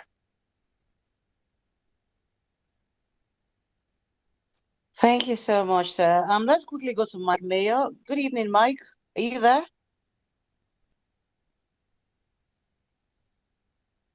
Mike Mayor, are you there? Okay, seems he's not ready for us. Okay, you're there. All right, go ahead, please. You have the floor. Make it brief, please. 1 minute. Okay, good evening, boss. Good evening, Mr. Okonkwo. Okay, Thank you. I just have a say and a bit of question. Now, first of all, I want to concur with what you said about APC planning to use the money. That's why they are going to court and not obeying the president. I just saw something online right now. With Ogun State, Ogun State's governor sharing old notes to their citizens this today. I said, okay, it concurs with what you said. Now, the question I want to ask concerning about this monetary policy, my question is, where is our low division, our lowest currencies from 5 naira, 15 naira, 100 naira, and 200, both the old and new? Why is it that the banks are not giving people this money to spend? Because most people will always talk about the primitive places, rural villages, that the people don't do their daily stuff. For me, I believe if we can have enough of 200, 150, 10, 20 for, let me say, for transportation or buying minor things, our card transfers can also cover for the other expenses or anything we want to do for the day. Now, and the last question goes, I saw what happened today in Lagos during the 1 million march obedient rally during Lagos. There were police officers with almost all the people converging to do the rally in each location. So my question is, why don't you guys talk or speak out to the police so that they will release all the police officers? Because we know that in Nigeria, a senator has more than 10 or 20 police officers guiding them. Why don't they release them to do their job that day to safeguard the citizen, most especially people in Lagos? So that's Oh, my well, question. good. You see what the answer to that is simple. They are not able to do that because of dishonest and incompetent leadership. The Ogun State governor, you said, why did he wait till close to the election to start sharing money? That's the money they were keeping to buy votes. And that's why they are shouting and crying. You know why he's sharing it now? And that's why I told people to be very careful. Because the Supreme Court can come back on the 22nd and say it's no longer legal tender. So it's risky listening to these governors and obeying them because they don't have power over currency, coinage, and legal tender. But they have shot themselves in the leg. And you know, the governor of Ogun State is APC. The president of Nigeria is APC. Is that not a shame? Is that not a party that is confused, that wants to drag the confusion upon Nigerians? Please, they should go and practice their fraudulence to men of greater gullibility. We can't take such nonsense anymore. You can't do the same thing over and over again and expect a different result. That will be the technical definition of madness. These people are mad. Let us send them away. The only reason they cannot bring police to protect people is because they are incompetent, because they want to intimidate the people who want to do the right thing. This Nigeria has everything that can make us to do things right. We have the largest concentration of intelligent men on earth. That was why one man rightly pointed out that when they go out of this country, they perform the best. We have about 923,000 square kilometers of arable land. And you know what? Not just that we have the land, we have the clement weather all year round. This is this country that the sun never sets. Summer all year round. You can walk 24/7. If you get a good leader, it wouldn't take more than 6 months for us to start seeing signs that we are heading towards the right way. You know what? We have up to 850 kilometers of coastal line, enough to make us the marine superpower, enough to make us to exploit our blue economy. Blue economy is using marine resources for sustainable growth. You can imagine you can just teach some youths how to fish and they can feed the world with fishing. Just move into the Atlantic Ocean and catch as much as you want. Natural resources. We have the men, we have the materials, we have money. What is lacking is the ability to combine, to utilize, and to allocate these resources to give to the people what their desired needs are. We can feed ourselves. We have the land, both with animal. We have the cattle. We have the men. What is happening? Obi has promised that he is going to prioritize the mechanization of our huge endowment in arable land. Because he's talking about shifting emphasis from consumption to production. He has talked about targeted scheme of financing entrepreneurs. He has talked about restructuring, which is establishing 3 levels of policing, federal, state, and community, to secure ourselves and our borders. He has talked about activating all the regional protocols, conventions, to ensure that our borders are securely guarded. Nigeria is in a peculiar situation. It's the last country in West Africa and the beginning country of Central Africa. So we share borders with Central African Republic. That's the Central African countries, Cameroon, and then we share border with West Africa. So you have to reactivate the protocols of these 2 regions to ensure that your borders are secured. Obi has promised that because he promised robust foreign policy. Obi has promised enhancing the human capital of the youths for productivity and global competitiveness through world-class research and scholarship, through quality healthcare and entrepreneurship education. Entrepreneurship education means vocational training. Every youth should have a skill. He has promised securing and uniting Nigeria by ending insurgency, terrorism, and kidnapping, banditry, and then recognizing our diversity to ensure that nobody is left behind. Like I told you now, APC heading towards being a religious party, PDP heading towards being an ethnic party, but LP having the right combinations with the power shift and power rotation. Obi has promised to secure and unite Nigeria. Like I said, he has promised a production-centered growth through agrarian revolution and export-oriented industrialization. He has promised to build a world-class and expansive infrastructure for efficient power supply, air, road, rail, revolution, and transportation, pipeline network, through integrated public-private partnership and entrepreneurial public sector governance. So he has promised all this to the Nigerian people. And when he promised Anambra State all this, he delivered. So he has promised Nigerian this, and by his antecedent, he will deliver. So what else are we waiting for? A man has track record of ability and performance, fulfilling what he has promised. Now, he has promised again, and he is going to deliver. Atiku Abubakar has never held any executive position. He was a vice president. A vice president does not have any executive position. The constitution is very clear in section 5 that all executive powers in a federation is vested in the president. That's why he's contesting to be president, because he has never held any executive position.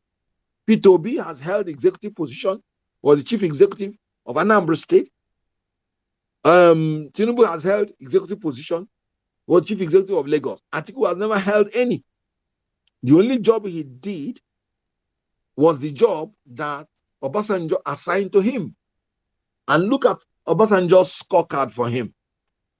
After working with Atiku and seeing that everything he gave Atiku to do was modeled in corruption, he gave Atiku the job to be the head of the privatization team. And a company, aluminum smelting plant in Ikotabas, that cost Nigeria $3.5 billion to build. Atiku sold it for $130 million. And of course, to his friends, because he said if he's made president, he's going to sell NNPC to his friends. Now, that plan died today. So when Obasanjo saw all those things, you know what Obasanjo said? He said, this is a man that has propensity for corruption, tendency to disloyalty, inability to say and stick to the truth at all times. A man that has propensity for poor judgment. He trusts and believes in matter about. He lacks transparency. This is a man who believes in money to buy his way out on all issues. And then this is a man who has the readiness to sacrifice morality, integrity, propriety, truth, national interest for self and selfish interest. This is Obasanjo's assessment of Atiku in his book, My Watch. And Atiku proved it exactly correct when the recent tape that his media aide brought out, Michael Achibugu. Atiku was telling Michael Achibugu, because Achibugu was asking him, what is the meaning of SPV? So, oh, don't you know? SPV is the special purpose vehicle. It is the company that we use to siphon money. He said, we will establish the company, use the names of directors who we can trust, open the company, and then whenever we give contract to people, we will tell them to use the company for consultancy, and they will pay the consultancy fee to that company, which they will withdraw to use for themselves. Atiku said it himself with his own mouth to Michael Achimugu. The tape was released for the whole world, corroborating what Obasanjo said. And look at in PDP now, you have 5 governors, sitting governors, saying Atiku is unfit to be president because he's a man they cannot rely on his words. He will promise you something in the morning, and in the evening, he has changed, thereby corroborating what Obasanjo said. Now, this man has the inability to say and stick to the truth at all times.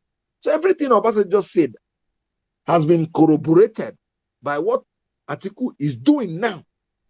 The only agendum he came with was that he was a unifier. But look at how a PDP is in a mess. They could not even campaign in Rivers State, a state that is governed by a PDP governor, because of disunity. So if you allow the disunity in a party to spread to the country, because that's what will happen if you vote for a party that is confused and is disunited, the confusion will derail into the country. If you do that, then the blame is not for the party. The blame is on you that employed a man whose last employer gave you this recommendation about him.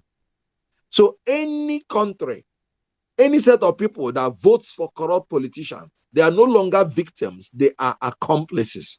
So please, let us not be an accomplice to what will kill us. Now, in Tinubu's own case, President Buhari in 1984-85 lined up 3 youths at the stake and shot them for drug trafficking. Go and check that court's judgment, whereby Tinubu agreed to forfeit $460,000. It was around 1984, 1985. So how can Buhari kill 3 youths for drug trafficking, and now want to hand over power to their drug baron, who probably may have sent them. The court judgment is out. So you see, we don't really have an option if we want a new Nigeria, except P2B, and let us vote P2B for a new Nigeria come 25th of February, by the grace of God. Amen. Pearls, for how long more do we have, Mr. Kenneth? For how many more minutes do we have you, sir? I need to know. I have 7 minutes. I Oh, have 7 okay, more okay. minutes to be with you. Okay, so I'm gonna take a few more speakers.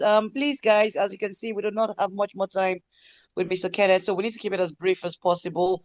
I will go to Malam Jabir, then from Malam Jabir, I'll go to Chudi.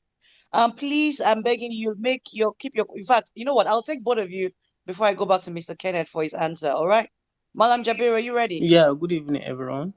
Good evening. Please make it as brief as All right. possible. Thanks. I'm Malen Jabir. I'm speaking from Kaduna.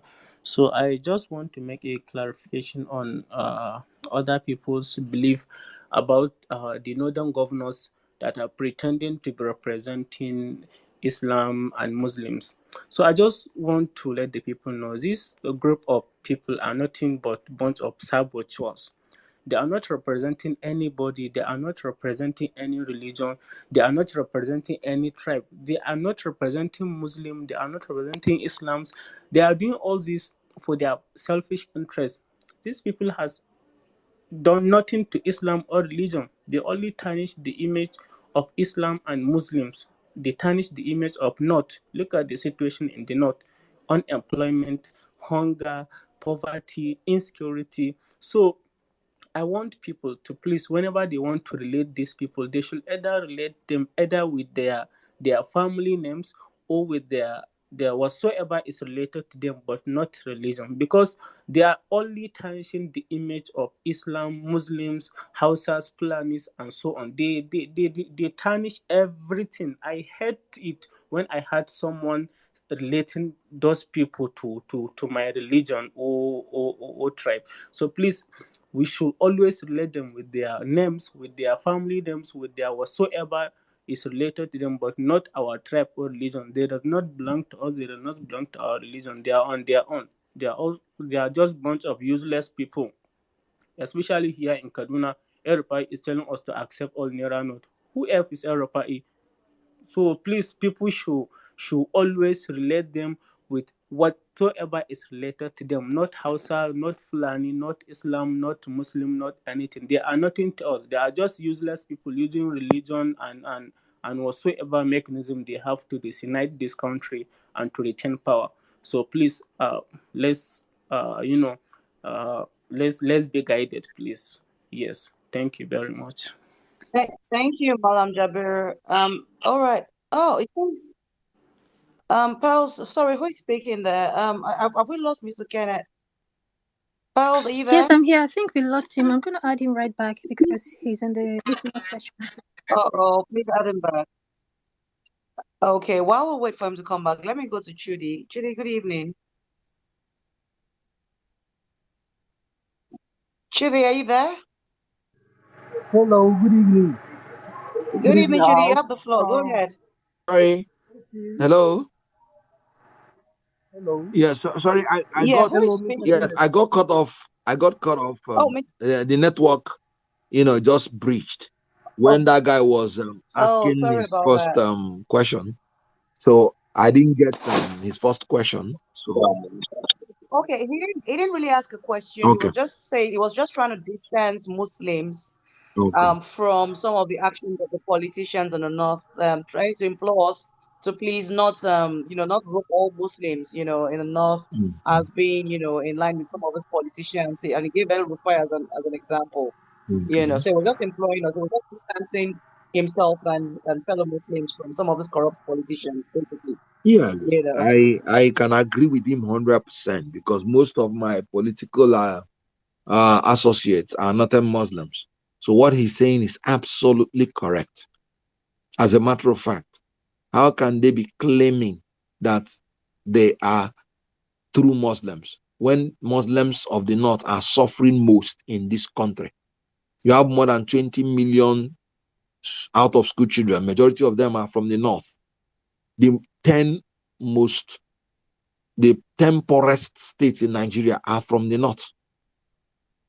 So every indices is worse from the North, and they have been governing.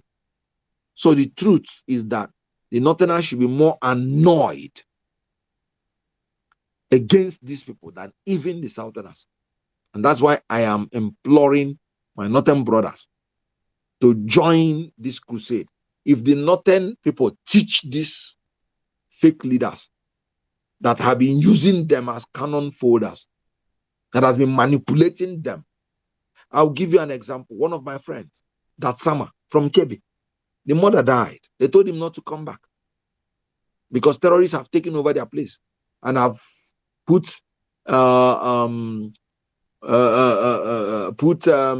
roadblocks to be collecting money officially. They will tell you how much you will pay.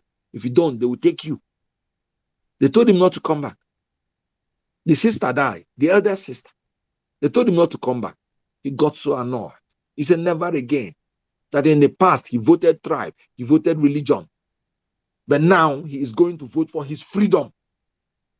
So the truth is that the Northerners should be in the vanguard of this new Nigeria.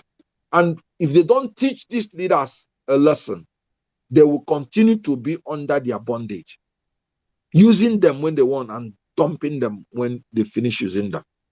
So please, the Northern brothers should actually vote unanimously for Obi, at least a neutral person, to sort out their security problem, sort out their economic problem, sort out the educational problem.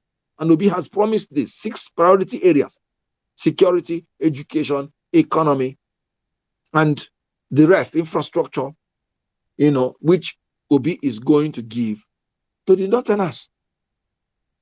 So I agree with him.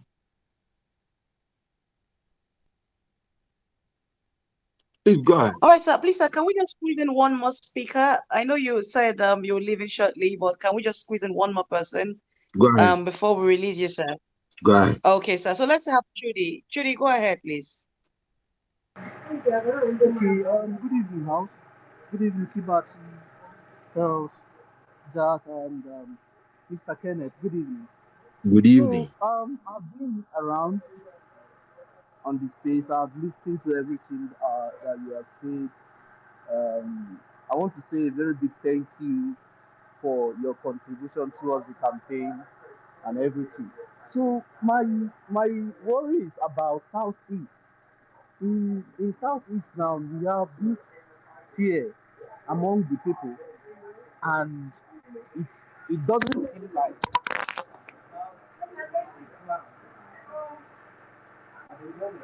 Hello, Judy. You're not audible. We can't hear you, Judy. Judy, you're really not audible. Can you hear me, Judy? Yeah, I think Trude is having some sort of interruption right there. So maybe we should move to Okay, someone else and then come back to him when he's done. okay. Well, I think I understand what he was trying to Hello. ask.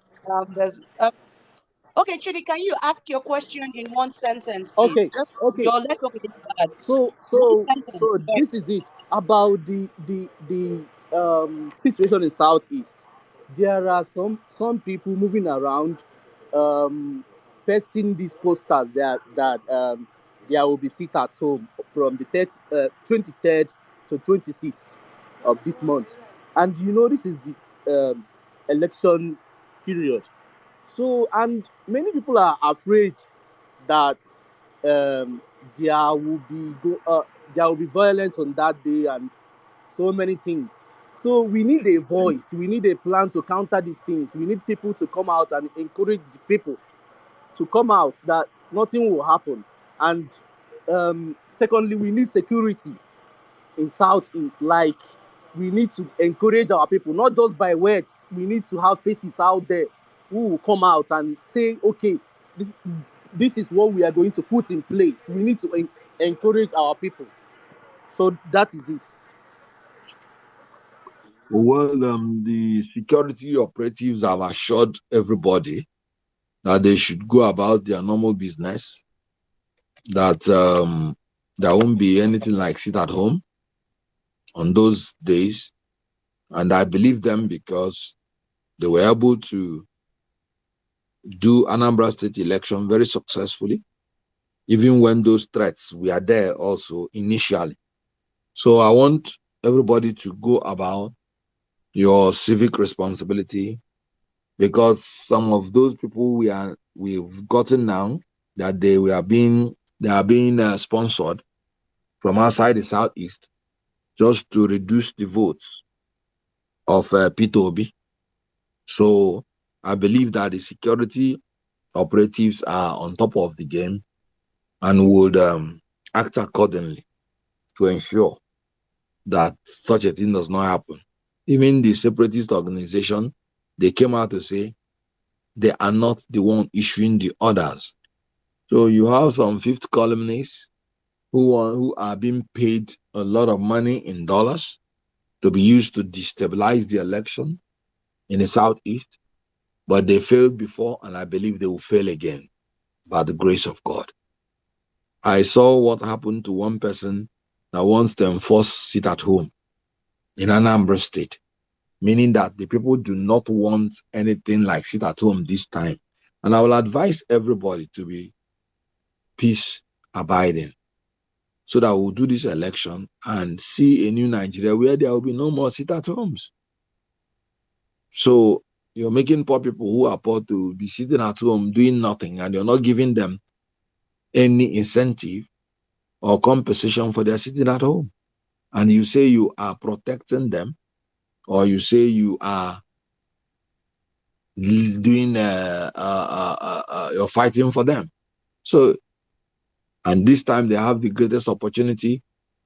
They have a man that is the most acceptable man from Southeast since I was born, and the whole nation is trying to give him an opportunity. So if marginalization is really your aim, and you're seeing the light that these people might be demarginalized, is that not enough for you to key in? So I believe that those things are sponsored from outside, and God willing, they will all be sorted out, just like Anambra State election was sorted out, and we'll be okay with it.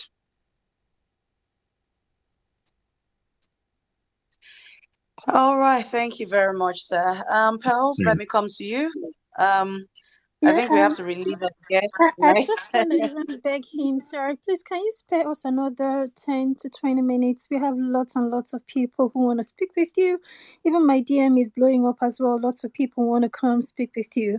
So please, sir, if you can add another maybe 20 to 30 minutes for us, that'd be really great. Please, sir. Yeah, I don't know why you will constitute yourself as an Oliver Twist.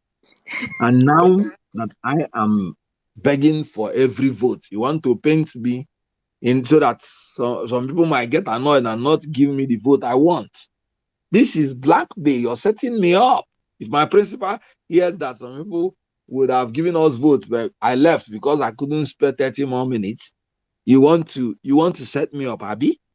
Okay, now let us all agree now so that all of you will be my witness. I'm going to give 30 more minutes.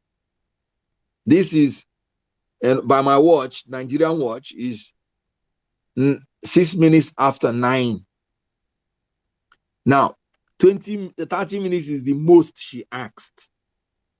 That means by 21:36 hours, then we will now stop. Please, let us democratically agree. Is it carried? If it's not carried, let me go now. Okay, so Don't mind, Pearls. We will stick to our agreements. Don't worry. We promise. I want PL to agree to it publicly so that everybody will hear her. okay, sir. In as much as I would love to agree to There is no that, in as much there as. are I people who didn't are ask for saying. your opinion. I did not ask for your opinion. So this is democracy, sir, and there are lots of people who are saying no, no, no. I shouldn't agree to that. They are asking for extra 1 hour, sir. So I don't know. It's not Okay, me. you know It's what I'm them. gonna tell you. You know what I'm gonna tell you. Okay. What I agreed before with you is 2 hours. Since if I give more 30 minutes, you're still going to set me up. Then let us leave now Oh so no, that sir. I would. So let's leave now so that I would know that uh I kept my first agreement because you already setting me up for another wahala. So I am not going to exceed the 30 minutes because that means we have been here for 2 hours 30 minutes. I Okay, am so not going to that's exceed the fine. 30 minutes. That's Mhm. fine. But I know you're very benevolent. So when we get to the 30 minutes, I know something can happen. I believe in miracles, right? So we can go ahead. Please go ahead, Kibati. Thank you very much, sir. All right, thank you so much, Mr. Kenneth. Thank you very much. All right, if you're on stage and you want to speak, please make this easy. Raise up your hand, all right, so I can come to you. Let me come to the lady, the other lady we have on stage, Joy. Good evening, Joy. Joy, are you with us? Hello, Joy. Good evening. Okay, it seems Joy is not ready for us, so let's go somewhere else. Emmanuel Bassi, good evening. Hello, good evening. Please confirm you can Go hear ahead, me. you have the floor. All right, thank you. Good evening, Mr. Kenneth. Good to speak to you. Hope you are Good doing very evening. well. By the grace Okay, of God. so Yeah. awesome. All right, so Mr. Kenneth, now that the campaigns is over, so I'm thinking of a lot of in terms of strategies, what we have in terms of strategies, especially when it comes to the polling unit. So I was just strolling out of my house this evening in my area, and one of the agents for maybe the APC or PDP, I don't know which of them, had the INEC lists for his polling units already. And they were going about house to house trying to identify these people. So, in terms of trying to canvass so that they can, buy those people ahead of time, on the polling units day, on the election day, it's easier for them to speak to these people, to just gather these people and then get votes from them. So I know that we have also agents, and then we need to also look at how we can talk to each of our polling unit agents to utilize the town hall app, and if possible, so that we are able to gather ourselves on that particular day of election or before that day of election, and then we can be able to gather ourselves and then try to make a statement in each of these places. I already know that a lot of persons are saying for the presidency it's PO, but we are not okay with that because we also need to win some seats in the House of Assembly, in the Federal House, in the Senate, and also the House of Reps. So I don't know what strategy on the national level that the Labour Party or the PCC are having in terms of to enable us to be able to canvass a lot of votes and also be able to relate with some of our polling unit agents. Yeah. This organization is organic,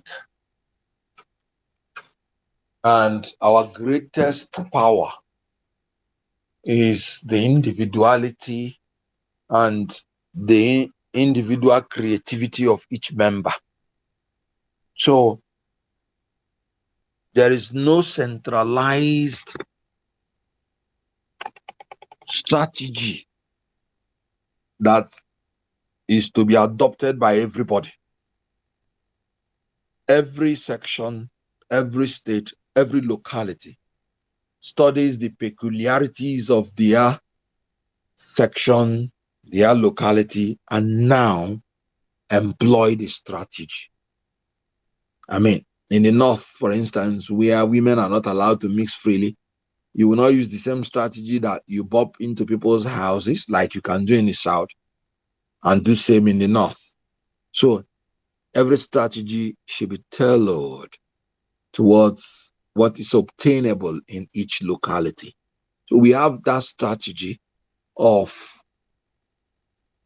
giving power and oxygen to the organisms that form this organic movement. I've gone to street by street. I've gone to a lot today, we had, because, there was a march. So I took some campaign materials and I was actually sharing with some people, security operatives, this and that. So individual creativity has helped us a lot, and it has to continue. Now, campaign has not ended. What you meant to say is that we have concluded our rallies in all the states. So campaign has not ended. Campaign continues until like 24 hours to the election day, when all campaigns will be suspended. So what works for us is that all those people going from house to house, sharing money, people will collect their money and vote for us. Because where we are they? All those times of fuel scarcity, did they share money? All those times of ASU strike, children were at home for 9 months, needing that money, did they share money? Today, they want to share money for you to sell your birthright, sell your destiny, to buy their corruption. My principal said, take that money. It is your money that they stole, but vote your conscience. Vote for me, for a new Nigeria. And so I wouldn't give a contrary advice to the advice that my principal gave. So what we are saying is that everybody, wherever you are, embark on this one-on-one campaign. Change their mind. Listen to them. Show compassion to the less privileged. Tell them that you're doing it on behalf of P2B and the Labour Party, because you know that their sufferings will come to an end when this man comes to power. You can imagine a man that has excuse me, you can imagine a man that has started rewriting the history of Nigeria before he even came in as president. Like somebody rightly pointed out, it was when he mentioned that the state officials were the oil thieves. That was when solutions started coming on in our oil industry.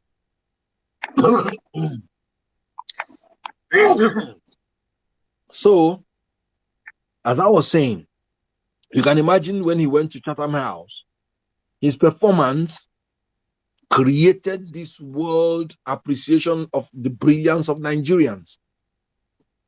You can imagine how he handled all the questions. So this is a man that has started rewriting the history of this country even before he's sworn in. You can imagine how people have gathered together, irrespective of their ethnicity, religion, coming together as one, forging brotherhood and brotherliness for a common cause. So Obi has really started rewriting the history of this country. So we must continue in our own little corner, in our own little form, to embark on this campaign. There is no national strategy at this point because everybody is expected to go back to your word and deliver your word. That's what's going on now.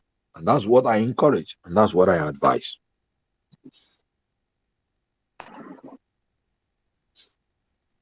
All right, thank you very much, sir. All right, let's move on to the next speaker.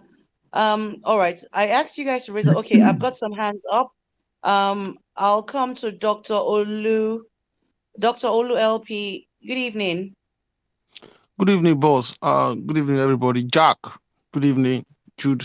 And Aminat, I'm looking forward to hearing from you. Yeah, my question is actually, I don't know whether people have asked it already, but what is the strategy regarding pulling unit agent? I know I saw some tweet from Jack, and I was so happy, very, very pleased with the tweet. But I am from Osun State. I'm from Iwo Town, and I know how my state are. I just want to ask: is there what is the progress regarding the availability and further sensitization of the polling unit agent? Then, secondly, is there any plan in place for our principal to have similar street credibility he's having in Lagos, in some other part of the southwest? Thank you. Good. You see, the credibility our principal is having around Nigeria started before him. Because Nigerians were the ones who were actually searching for him. He himself does not even know he's the one. Nigerians were asking, searching for a new thing. And when PDP failed and APC failed, do you know when he was in PDP? Nigerians went to PDP irrespective of their party affiliation. When they have narrowed down on him and have seen that this is the man in a nation where 99% of the politicians are corrupt, he is not, that this is strange. So they narrowed down on him even before he came to Labour. When he was in PDP, you saw how they went to PDP. PDP, give us Obi, give us Obi. PDP made the greatest mistake on earth by not cashing on that. If they had done that, it would have been a done deal. Because what is following Obi is not party, it is Nigerians. So immediately Obi entered Labour. Nigerians were even happier because that baggage of the name PDP wasn't following him anymore. So agents, look, every polling unit will be manned by our agents, one way or the other. What I will tell you is that, and I'm being honest, there are very few polling units that they were not able to put the name of the agents on time before the portal closed. But they have gotten all agents in all the polling units all the same. But not all of them has entered INEC register as in polling units, as in polling agents. But we have polling agents in all the polling units. So nobody should be scared about that. But do you know what works for Labour? That is why God is so wonderful. I will tell you something that will shock you. Even if Labour does not have any one agent throughout the whole nation, it will be difficult to rig it out. And the reason is because PDP and APC are there to watch each other. And they will never allow the votes of Labour to be used to give to the other party, because that means placing themselves in a precarious situation. And then APC and PDP will never agree to tamper with the vote of Labour. And they have to agree for anything to happen. And remember, there are other parties. So this tripartite situation is going to work out for our good. Because at least PDP and APC would have polling unit agents, even the ones that are registered. And remember, you would have observers. You are going to have a lot of people who are going to be in the polling units, foreign and local. So I want to believe that God has planned this election so much that it's going to work in our favor.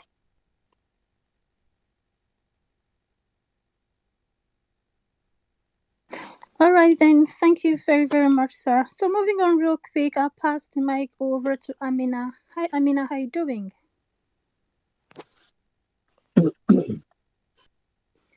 Amina, the violence. Are you there? Okay, Amina is not there yet, so we'll pass it over to Kasmer. Kasmer Zuribo, how are you doing today? I'm well, pal. Good to be here. Thank you for the opportunity. Good evening, everybody. Mr. Kenneth, I really appreciate you. I mean, I applaud you for all that you've been doing and your efforts so far. Towards helping us achieve a good and better Nigeria for all. So, my question, in as much as I've been hearing you talk about so many things and the permutations and how it's going to work in our favor, which is really commendable. But I am actually I'm a resident of Lagos, and as a journalist, as a broadcaster, I am privy to some informations, and I know a little bit of how it works here when it comes to electioneering period. So I would love to ask, we all have seen a lot of violence being melted towards the obedient people, So I'm also telling you this, that there will be more violence during that period.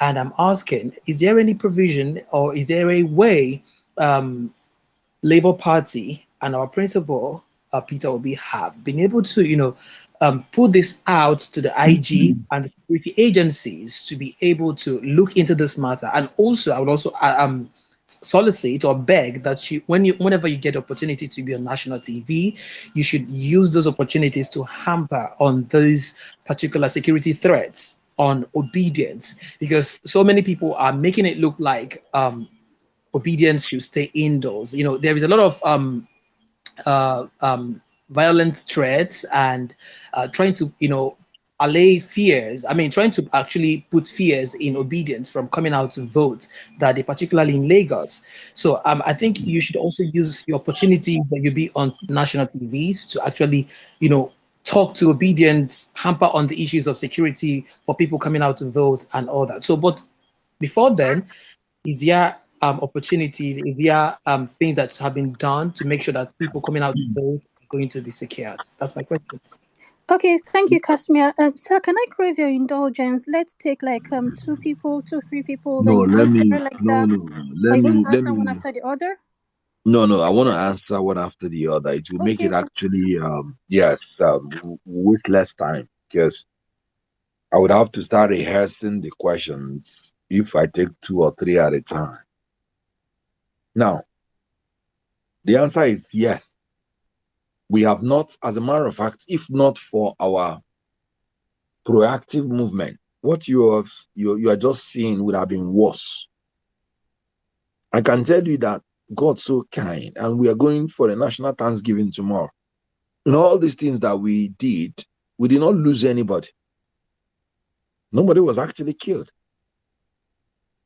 So that tells you that we are very proactive in worrying and hammering on the security agencies to protect the lives of the obedience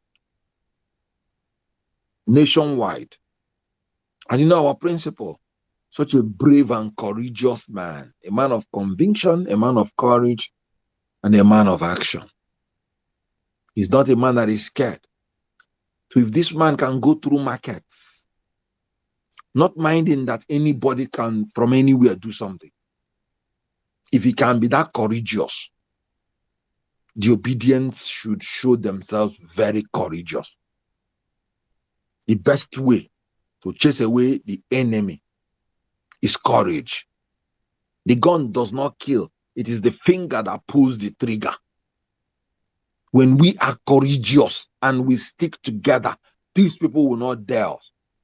It will be difficult, like I said, on election day, to move in a collegiate form to harm people from polling unit to polling unit. It's very difficult. Very difficult. Movement will be curtailed. Then the security agency will be everywhere. They are trying to marshal almost 400,000 security agents for this election. So it's not going to be as easy as people are threatening. But they know that the threats can scare a lot of people. They know they cannot achieve most of the things they are threatening. So that's why you see them intensifying the threats. But that's about the only thing they may have at the end of the day. So let us not succumb to the blackmail of the threats. I can tell you as an insider, nobody should tell my principal this. If anybody is going to tell my principal, let me not talk. If I have the assurance, then I will talk.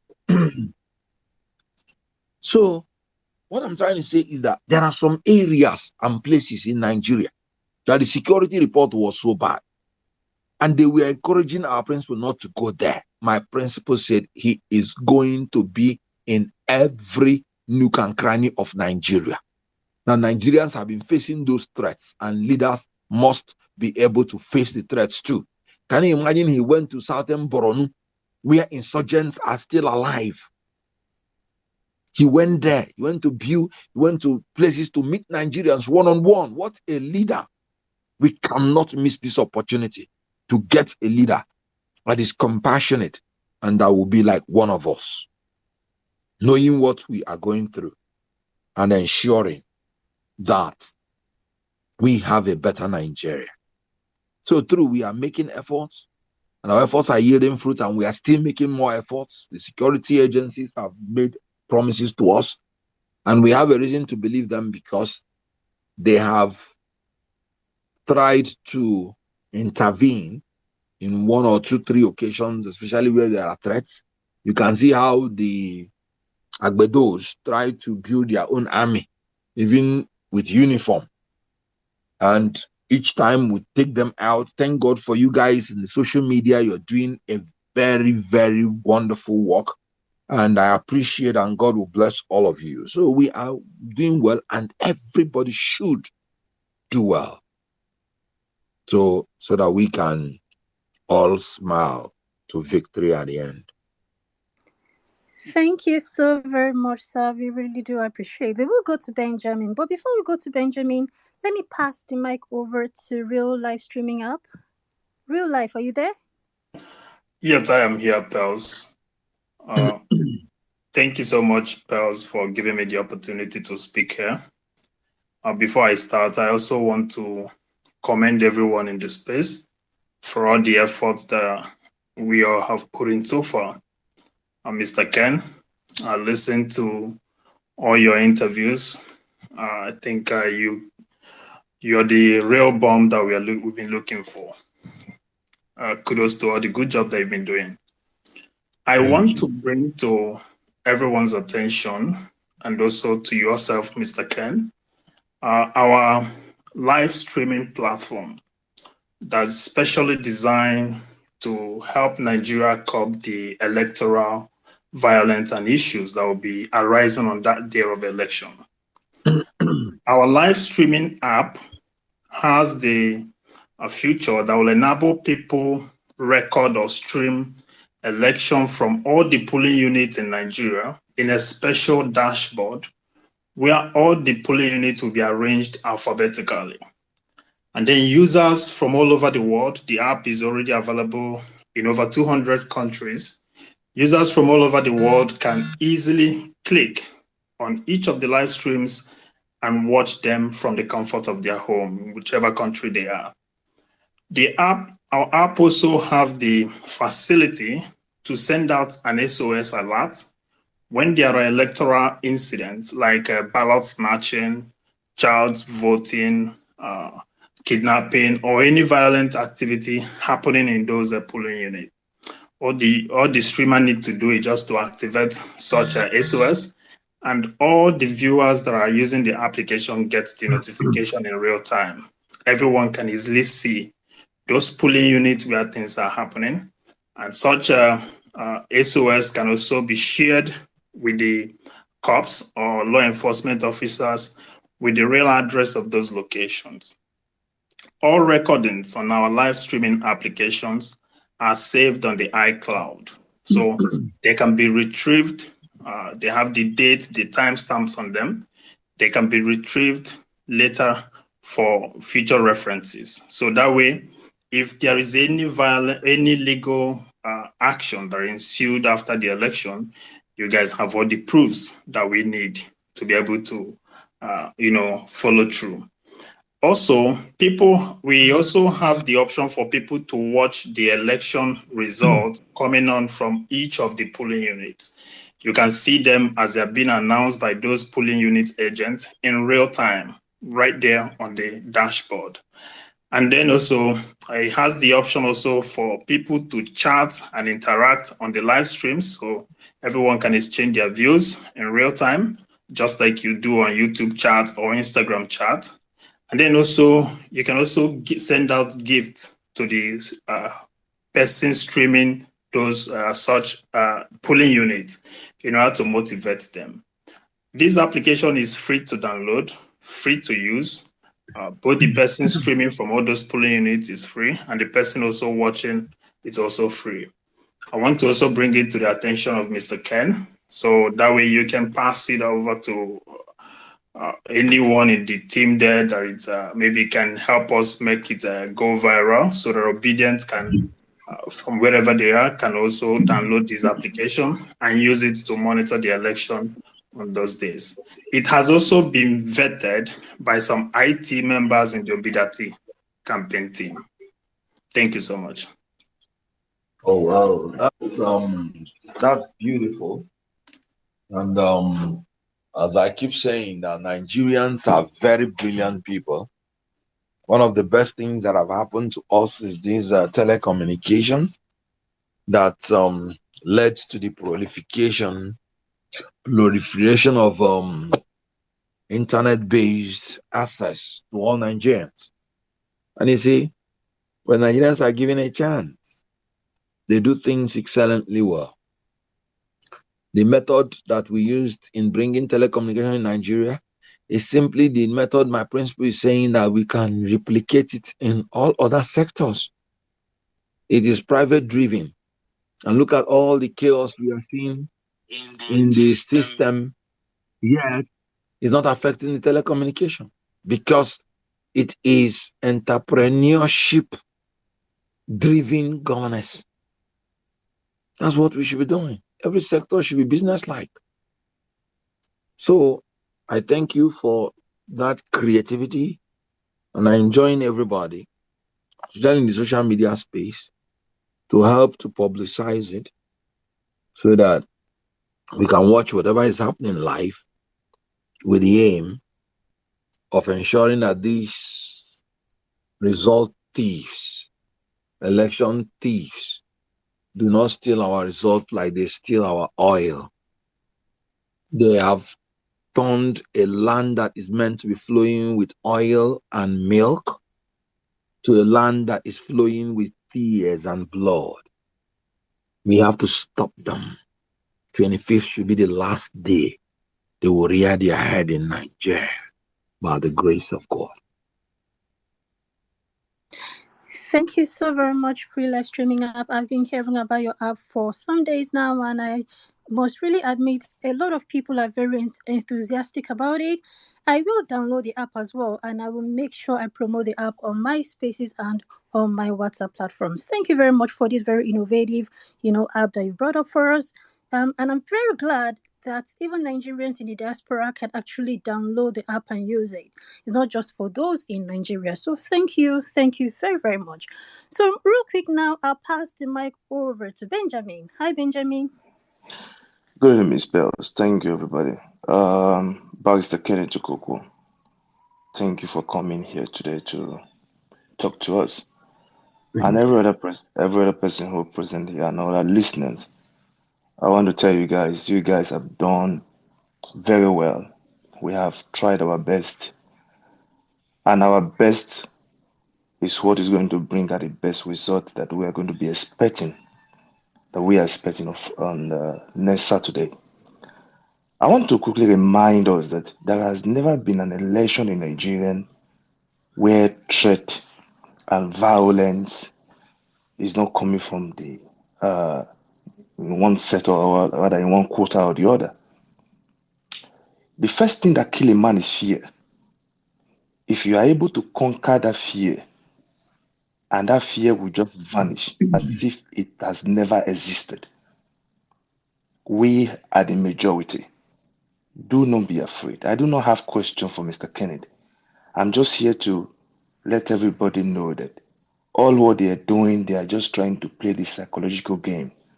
Do not forget, the election is being won 70% psychologically, while the remaining 30% is won on the polling unit. They try to put that fear in every electorate, or rather the voters, so that they will not go at that day. If they have the resources, as they claim, to promote that violence that they are known for on that election day, you will now begin to ask yourself, how are they going to do it? Are they spirit? Are they going to be everywhere?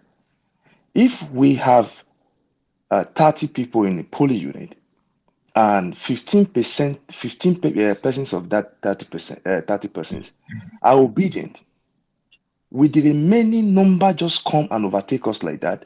No.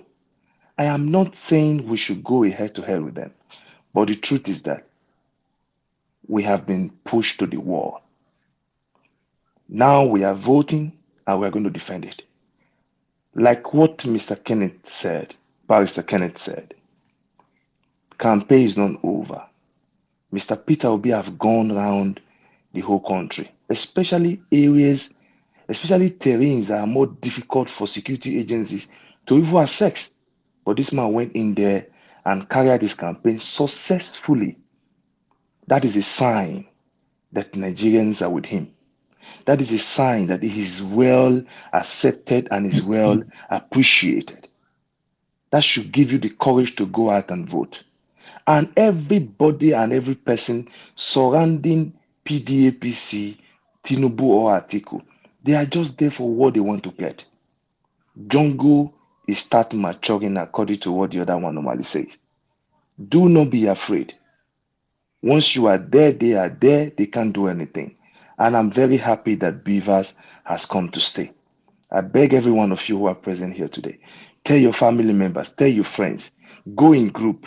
When we move in group in such situation, you will conquer that fear, you will encourage one another, and you will be able to hold your stand and defend your ground. Once again, thank you, Mr. Kenneth Okonkwo. You have actually added ingredient to this obedient movement in one way or the other. You might not know. I like watching you all the time.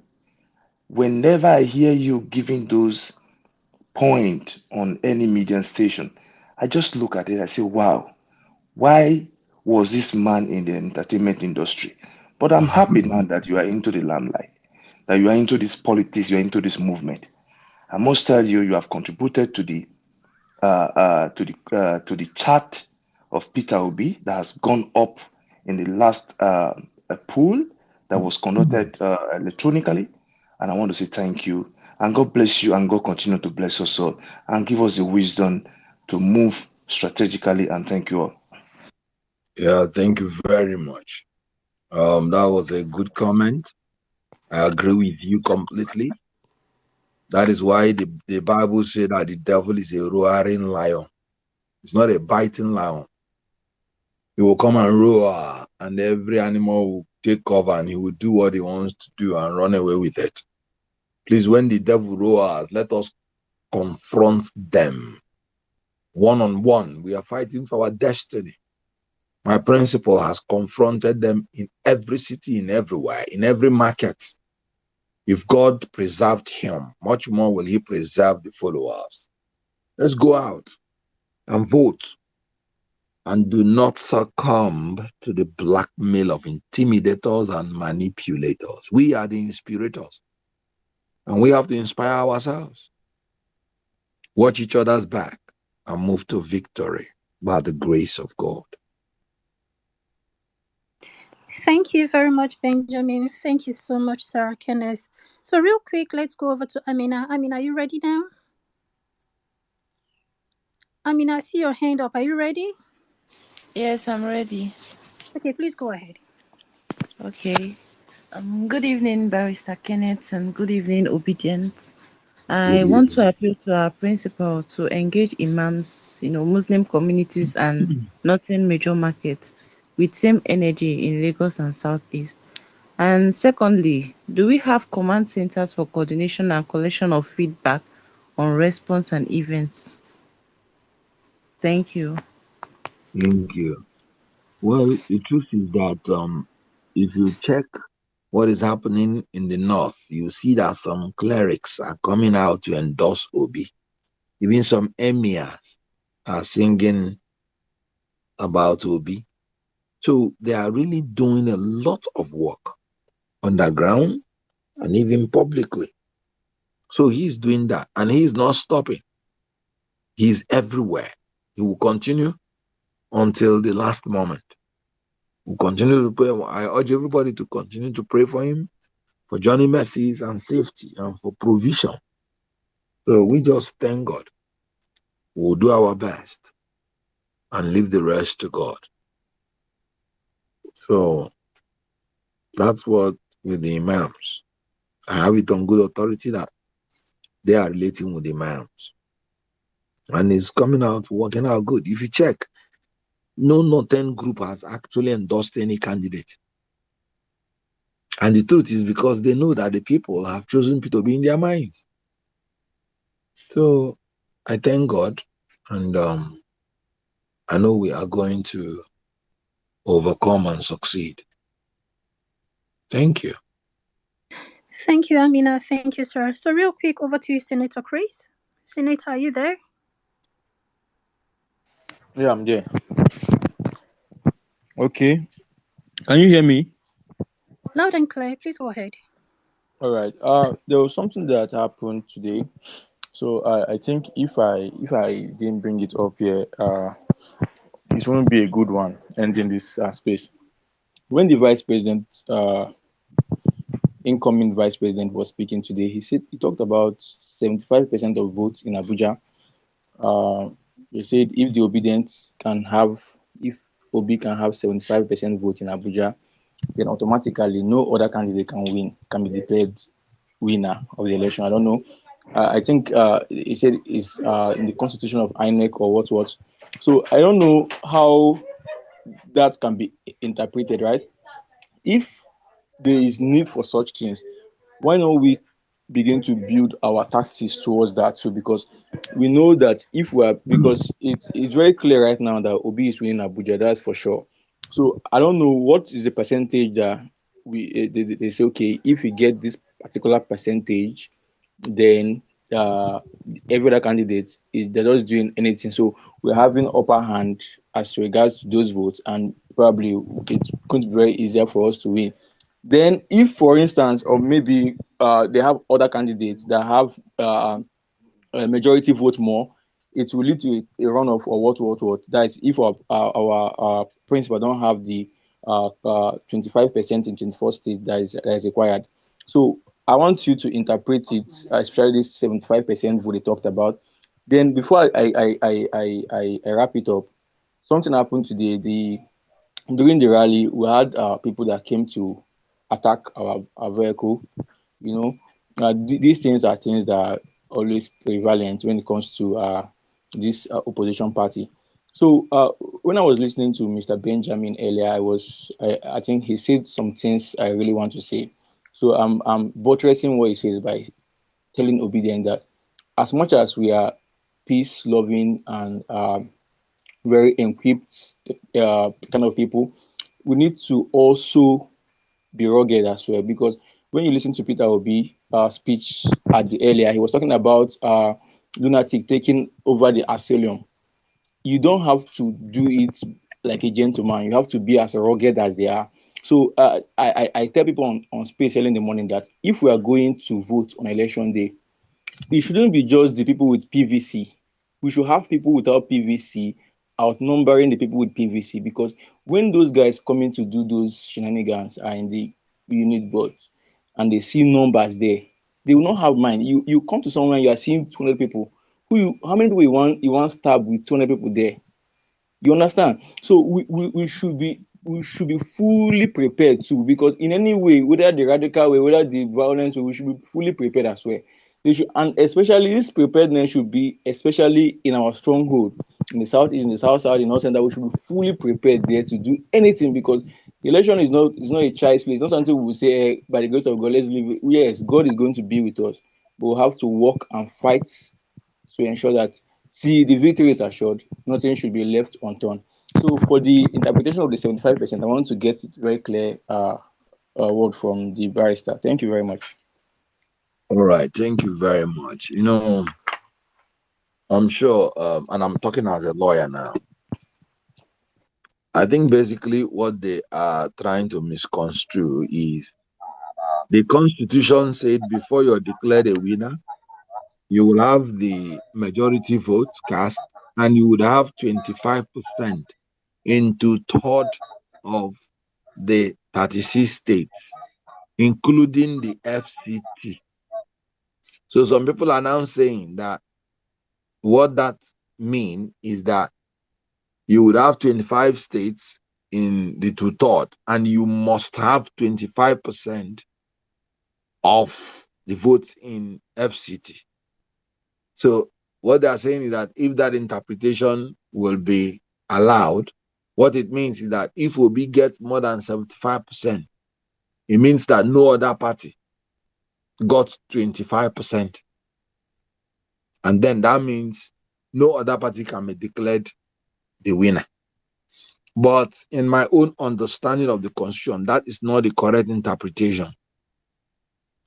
Because according to Section 299 of the Constitution, they said in interpreting the Constitution, the FCT should be regarded as a state, should be treated as a state. But they cannot mention it as 37 states of the Federation because it's not one of the federating states. It is part of the federal government. So I do not even support the idea that it must be compulsory that you must have 25% in FCT before you can be declared a winner. But the correct interpretation is that when you are computing the 2/3 of the entire state, you must add FCT as one of the states. In other words, you're looking at 25% of 2/3 of 37 states. I'm just using it so that you understand what I'm saying, but I always like to call it 36 plus 1. So that people will know that one of it is not a state, but should be treated as a state in calculating the 2/3 of the states of the Federation. So if you get 25% in FCT, it will be counted to you as one of the states that you have gotten when you're chasing the 25% of the 2/3, because you must win it in addition to having the majority vote. If no candidate is able to win that, then that means there will be a runoff. So my understanding is that the concern is just trying to tell you that when calculating the 25% of the 2/3 of this entire state, you must add FCT as one of the states. So for me, it is 36 plus 1. Not that you must make 25, because people are saying, because they use the word including the FCT. Including the FCT is that you must include the FCT as one of the states. Not that you will win 25% of 2/3 of 36 and you must win FCT. Why I don't support it is that FCT is governed by the federal government. So if the ruling party understand that that is a must, they can use all their muscle to stop every other party from winning 25%. Because they control the legislature, the executive, the judiciary of the FCT. And they are in charge of the whole security force. So I do not believe and I do not agree that it should be interpreted that every party or every candidate must have 25% in the FCT before declared winner. But I agree that you have to add FCT as one of the states when you are calculating whether he has gotten 25% from 2/3 of all the states. So that's the interpretation I give to it. Okay, thank you very much, sir. Thanks for that explanation. So real quick, I'll pass the mic over to Victor. Hi, Victor. Hi, how are you today? I'm good. How are you? I'm fine, thank you. This is a great privilege, and thank you, Mr. Okonkwo.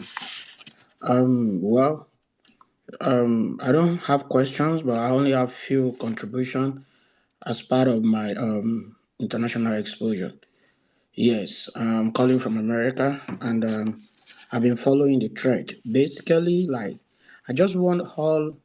I believe we're part of you, and we stand for the same cause, and we're trying to do our best from here. And we hope for the best by God's grace.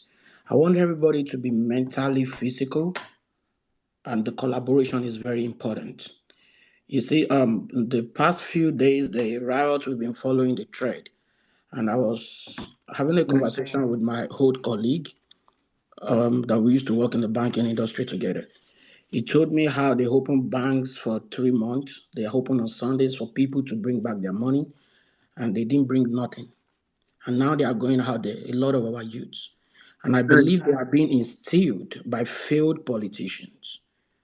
But then we can still do better by talking to our friends, our cousins, nephews, nieces, by letting them to understand what these people are trying to do.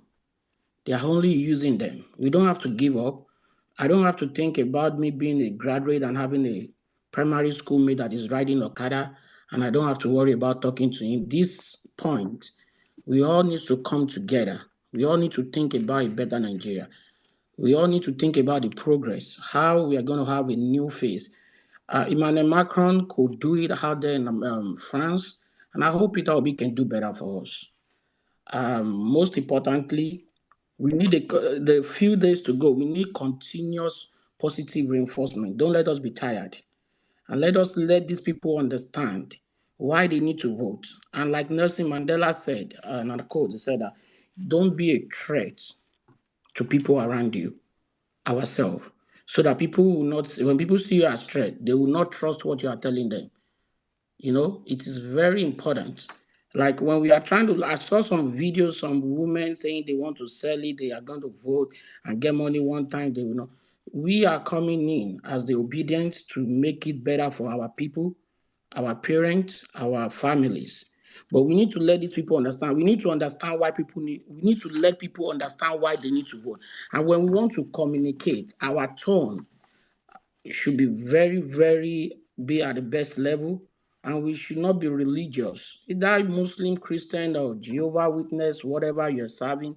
We should please take this off, and we can even don't think that that malam selling sugarcane or something on the street does not have PVC. There are people that really have that PVC that we see. The Okada man that is riding us as those things. We need to talk to all these people out there. We still have the time, and I can tell you, these are the people that they focus, that they can steal, they can use. And these are the people we need to canvass, we need to talk to about letting them see it better. Even in the northern region, don't look at the difference. If we can't speak the language, if the communication is a problem, we need to choose among ourselves whichever way we can communicate and who can communicate. Like if there is cohort of people moving around trying to converse, don't look that this person does not know what to say. Let that person in their own best form of knowledge to communicate. You see, like one of the previous person that spoke said, Okay, Victor, I'm so sorry to interject. Do you want to just run up in 30 seconds? yeah, Thank you. okay, thank you. Well, I think this is a comfortable place for us to round off the program. I intentionally decided to allow the 1 hour. So I pretended when we passed the 30 minutes that I didn't know it was 30 minutes. So that PL would think, oh, thank God he's not watching the watch. So we have reached the 1 hour, and I want to thank everybody, and I want to ask the host to conclude the program so that we can go in peace. Absolutely. Thank you so very much, sir. We really do appreciate your coming here today, despite your very busy schedule. You still found time to come share this conversation with us. We are not taking that for granted at all. And there are lots of people who still want to speak to you, but we will try to see if we can schedule another space maybe towards the election time, if approved by you. So thank you very much, sir, for coming here today. We really do appreciate you. Thank you very much. I appreciate it. Thank you, everybody that tuned in, that asked questions, that made comments. You have enriched my reservoir of knowledge, and I appreciate. I'm grateful. Thank you very much. As I plead with you to please go out on the election day and vote for a new Nigeria, which is only possible with P2B of the Labour Party. Thank you, and may God keep all of us alive. I pray for safe journey to everybody that is traveling. You will go out peacefully and come back safely. I pray that God Almighty will cover all of us with his feathers, that no evil will befall any of us. I pray that our beloved country will know peace, will have peace, and that everybody will eschew criminality, corruption, and violence during the election. And may God grant us the desires of our heart. which is a new Nigeria, which is symbolized by P2B of Labour Party. Thank you very much for tuning in, and God bless you all, and I love you all. I'm really very sorry about the interference. I've muted the person. Please go ahead, sir. No, I've actually finished because I've said thank you very much and God bless you all. But I concluded with I love you all. Oh, thank you so very much, sir. Of course, we do very much love you, sir. Thank you once again for coming. Yes, sir. So, guys, while our guest takes his leave, I'm gonna just we have over 100 people requesting for the mic, over 100 at this point in time. But I'm really very sorry. We may not be able to take everybody right now. So I'll just bring a couple more people up stage, and then we'll take everyone on stage, and then we'll call it a wrap for the day. So before I bring people up stage, let me pass the mic over to Big Money Banger. Big Money, are you there? Hello, everyone. Okay, please go ahead. Hello, everyone. Good evening. Okay, I was calling. Sorry, Henry. I was calling Big Money, but you can go ahead after you. We take Big Money. Over to you. Okay. Hello, everyone. So I'm trying to say something before Mr. Kenneth Okonkwo left. So I want to say something. I want to chip in something a little bit. I would like during if the security agency can be notified, like during this election period, they shouldn't allow anyone when casting your vote, they shouldn't allow anyone go along with their poems because that is the only means to sell votes. Because definitely we all knows that when casting your vote, these people will not like go and vote before. These people will not be like, let me give you money, and then let me give you money and go and vote for me. No, they want to see proof. I, they want to see proof before anything, before paying you any money. So I would want to, if they will if they will notify the security agency working during that polling unit that no one should be allowed to go with phones. That's the only thing I want to say here now. Okay, so you don't want people to come to the polling unit with their mobile phones? Is that what you're saying? Henry, are you there? I'm here. I'm listening. Okay, so you don't want people to come to the polling units with their mobile No, phones? Is that what I'm you're not saying? saying people shouldn't come with their mobile phone. During casting your vote, they shouldn't go with phones because that is the only means to sell votes. You understand? They will take the pictures of the people they cast their votes for and meet their corrupt people to pay them. So Okay, Henry. yeah. So let's be realistic. Okay, you said we can come to the polling units with our mobile phones, but while going to the Casting votes. polling booth, Yeah. we shouldn't go with our mobile phones. So do you mean that when we get there, we have to give someone our mobile phones to hold No, for you have to us? give Then your friend's phone now to keep vote. what if you don't have a friend in that polling unit? What if mobile phones get missing? Actually, I'm just trying to be we realistic all here. know every polling unit maybe close to your area. You don't tell me you don't have anybody close to you. It's not possible. Somebody there. You must know somebody there.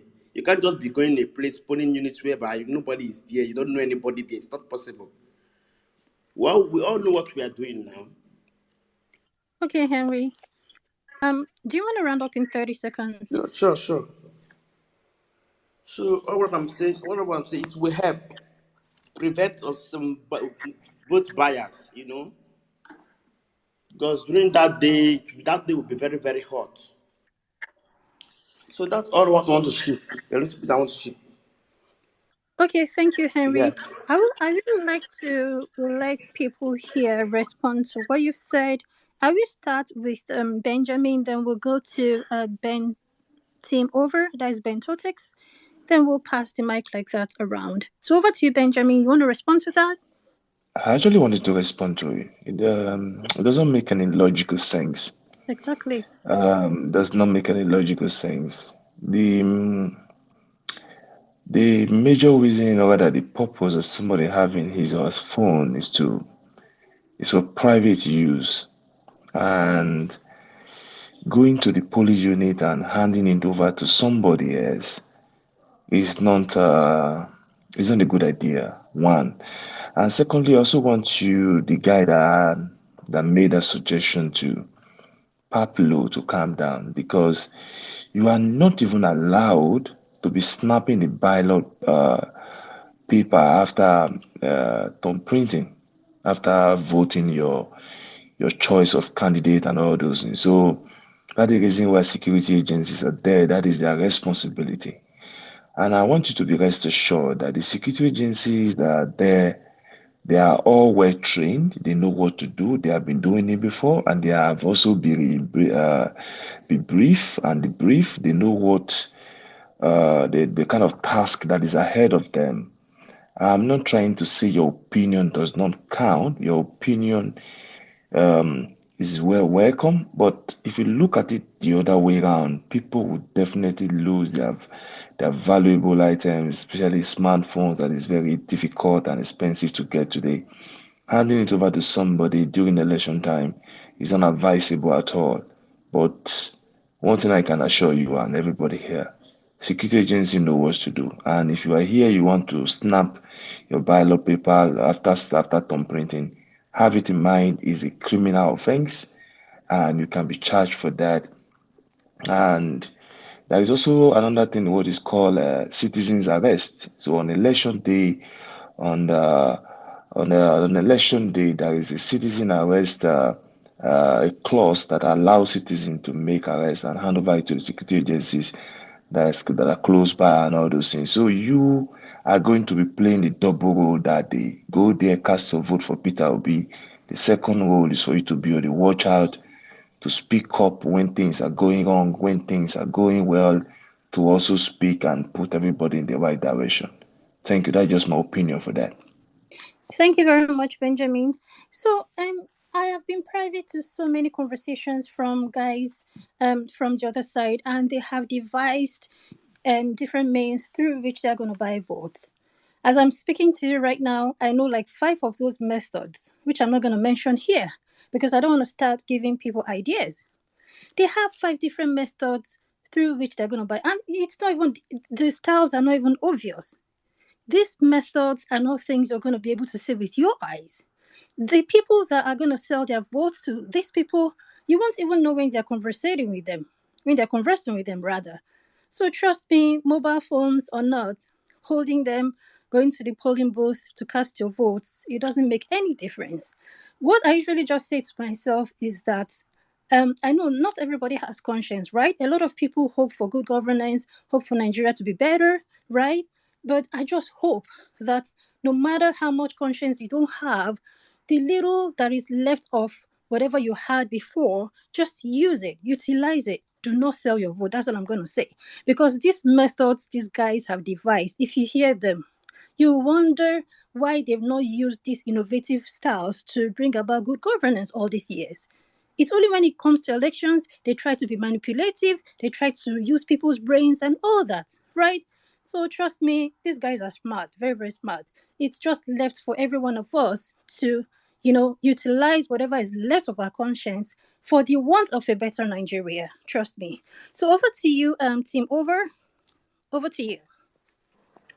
Well, I'll just chip in to what Benjamin already said um, as regard what Big Henry said. I think the only legitimate weapon we, the electorate, have is our phones.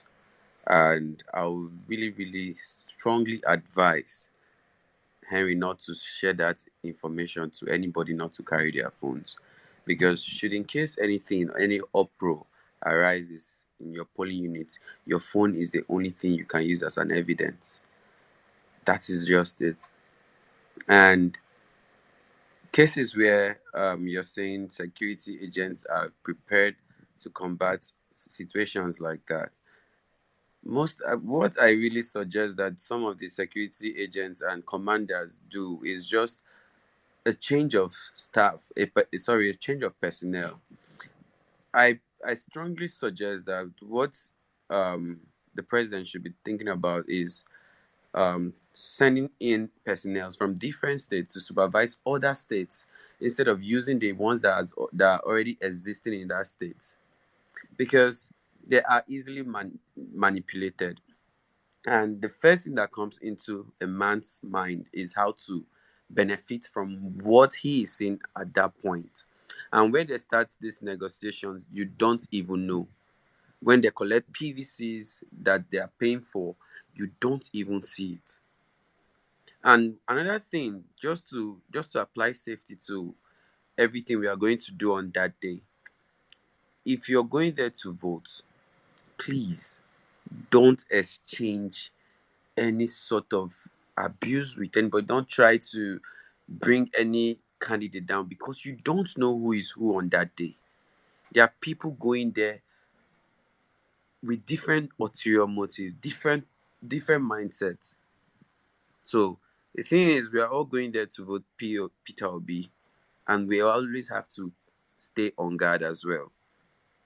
Look out for each other, and if anything starts, find a safe place. Take a record of whatever is going on. If it's not going well, take a record of it. Keep it as evidence. You can share it on social media.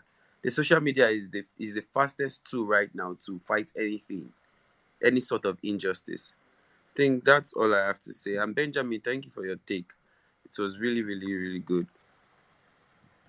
Thank you very much, Team Over. Real quick, let me pass the mic over to a lady. We have EJ Bike, and I'm sorry if I murdered your name. Oh, she dropped down. So real quick, over to you, Big Money Banger. Big Money, are you there? Okay, Big Money is not there. Over to you, Nedu. Hello, can you hear me? Loud and clear. Okay, yeah, good evening, everyone.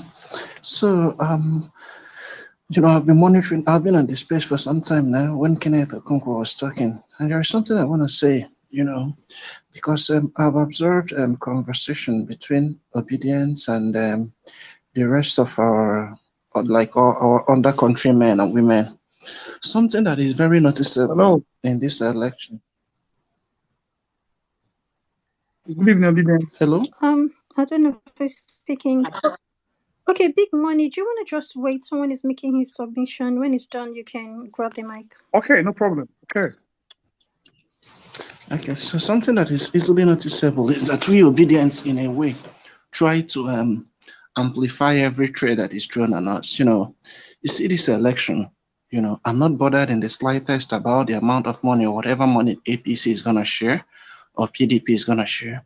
Insecurities don't bother me. What is happening in the Saudis don't bother me. And I will invite obedience not to be bothered by all these things, the greatest weapon your opponent has over you is fear. Nothing is more potent than fear. Including very, very, very, very physical, like things that are very physical. Fear kills faster than anything in the world. Including military, the biggest of military in the world. It is all fear. It's all psychological games. It's all mind games, and very unfortunately and very heartbreakingly, obedience continue to fall for this. I tell you that much. Whatever thing the APC is trying to do, whatever amount of money they have, they cannot buy enough votes to give them victory. All this, we can share money, we have very innovative ideas. It's all mind games, including what is happening in the Southeast with some crazy guy in one of those European countries. They don't have what it takes to disrupt an election, even in a local government in the Southeast. The only reason these things we are prevalent in the past, the only reason they were prevalent in the past and kind of like potent is because they have the backing of the government. Nigeria is a tightly controlled presidential system of government. Nothing happens. We are now seeing how Buhari is screwing Tinubu from behind in Lagos. All these, Tinubu's talk, they are nothing is going to come out except Buhari as a person backs Tinubu. You will see that day one talk will not come out. How many talks can disrupt the election in about 5,000 polling units? So we should just keep our minds, like our eyes focused on delivering our candidates, focus on continuing to sell him, because there is something, once any 1 hour gap will leave, opposition, of course, nature abhors vacuum. Opposition is going to fill it in, So we shouldn't care about whatever thing they are saying, how they will know election in the Southeast, all that the so-called unknown gunmen have killed in the Southeast in the past 1 year. I'm not advocating for violence or death, but it's been non-starter compared to what's happening in some other parts of the country, But when we come online, we amplify it. Oh, this guy is trying to stop election. Let's do this. Let's do that. That's the visibility we give to these kind of people. That's their real strength. We give them a lot of visibility. I know about 3 persons. My dad in the Southeast doesn't even know the guy who is trying to stop election. He has never heard his name. And this is one of the guys, like my dad is one of the guys who may say, oh, this guy is exposed, but they don't even know him. They've never heard about him. They say, oh, I read this morning that they burned one police station in Anambra State. I tell you, 85% of Anambra citizens in Anambra today didn't hear that news. But by our own amplification, you believe me. In fact, I heard it. I read the news because some guy sent it to me, and I'm like, why the hell are you sending me this? So we should, in a way, stop all this. Let's be very confident. The only thing APC and PDP has is they just have confidence, and we are lacking in confidence. We should have very confidence. We shouldn't even be joining issues with these guys. We are winning. There is nothing anybody can do about it. I read there are over 200 European Union observers, and Buhari as a person, there is nothing Buhari cherishes in this world today than to get into the good books of the Western of their Western allies, of his Western friends. He loves the West. Like, he wants to be treated as, oh, this is one of the guys, or this is one of or this was a president in Nigeria who held a clear. That's his only goal, And he has been made. They have told him that this is what you owe us. If you give us this, we'll give you a good retirement. So we are heading to win, and let's stop all this, being lily-livered over this. Thank you. Okay, thank you, Nedu, for your submission. I would disagree with you that Obedience are being really livered about this. Obedience are some of the bravest people I know, starting from when nobody thought Obi was even going to get a vote. He can't get a local government to state, I will definitely disagree with you that Obedience are really livered. No. And talking about the methods these guys, I don't want to keep talking about this, right? The methods these guys want to use to rig elections. I'm not going to, to buy votes rather. Trust me, guy, I'm not someone that likes to, make people feel, I don't know how to put it. I don't want to talk about my source here, but it's not something we should take lightly. What we should do is to educate our people more to make the right choices. A lot of Obedience, even if you bring, no matter the amount of money you bring to them, they will never sell their votes. So those are the kind of people we encourage them, the others, we encourage them as well to make the right choices, not to make light of this vote buying thing, because it's going to happen. Trust me, no matter the amount of votes they want to buy, they will do it. You have no idea how much these people have saved all these years for this. And that is why they're fighting the federal government, because of this CBN policy. Why do you think they're fighting? Because lots of them have money they've kept for these elections. If it's not going to affect them in any way, they won't be bothered. They don't care about the citizenry. It's about themselves. They care. So yeah, it's really happening. But I know that regardless of what they do, common sense is going to prevail. The right candidate, Peter Obi, is going to win this election, and I'm very, very confident of that. So real quick, I'll pass the mic over to Chief for Ubidati. So I'm going to give everyone just 1 minute because I need to run along real quick. So Chi, are you there? Chief, yeah, I'm here. Okay. Yeah, good evening, Obedience. Yeah, I just want to greet everyone here. Thank you for all you do, and thank you for all we've been doing. We're just very close to the finishing line. And then by the grace of God, come Saturday, we will all go out and vote. And then our principal will become president of the Federal Republic of Nigeria. Then, but one thing bothers me, and it's as regards to this Simon Ekpa's something. But then I know that there was this, the Finland government, their parliament had a meeting, and then he was featured there. But I don't know why he was featured, because it was not in English.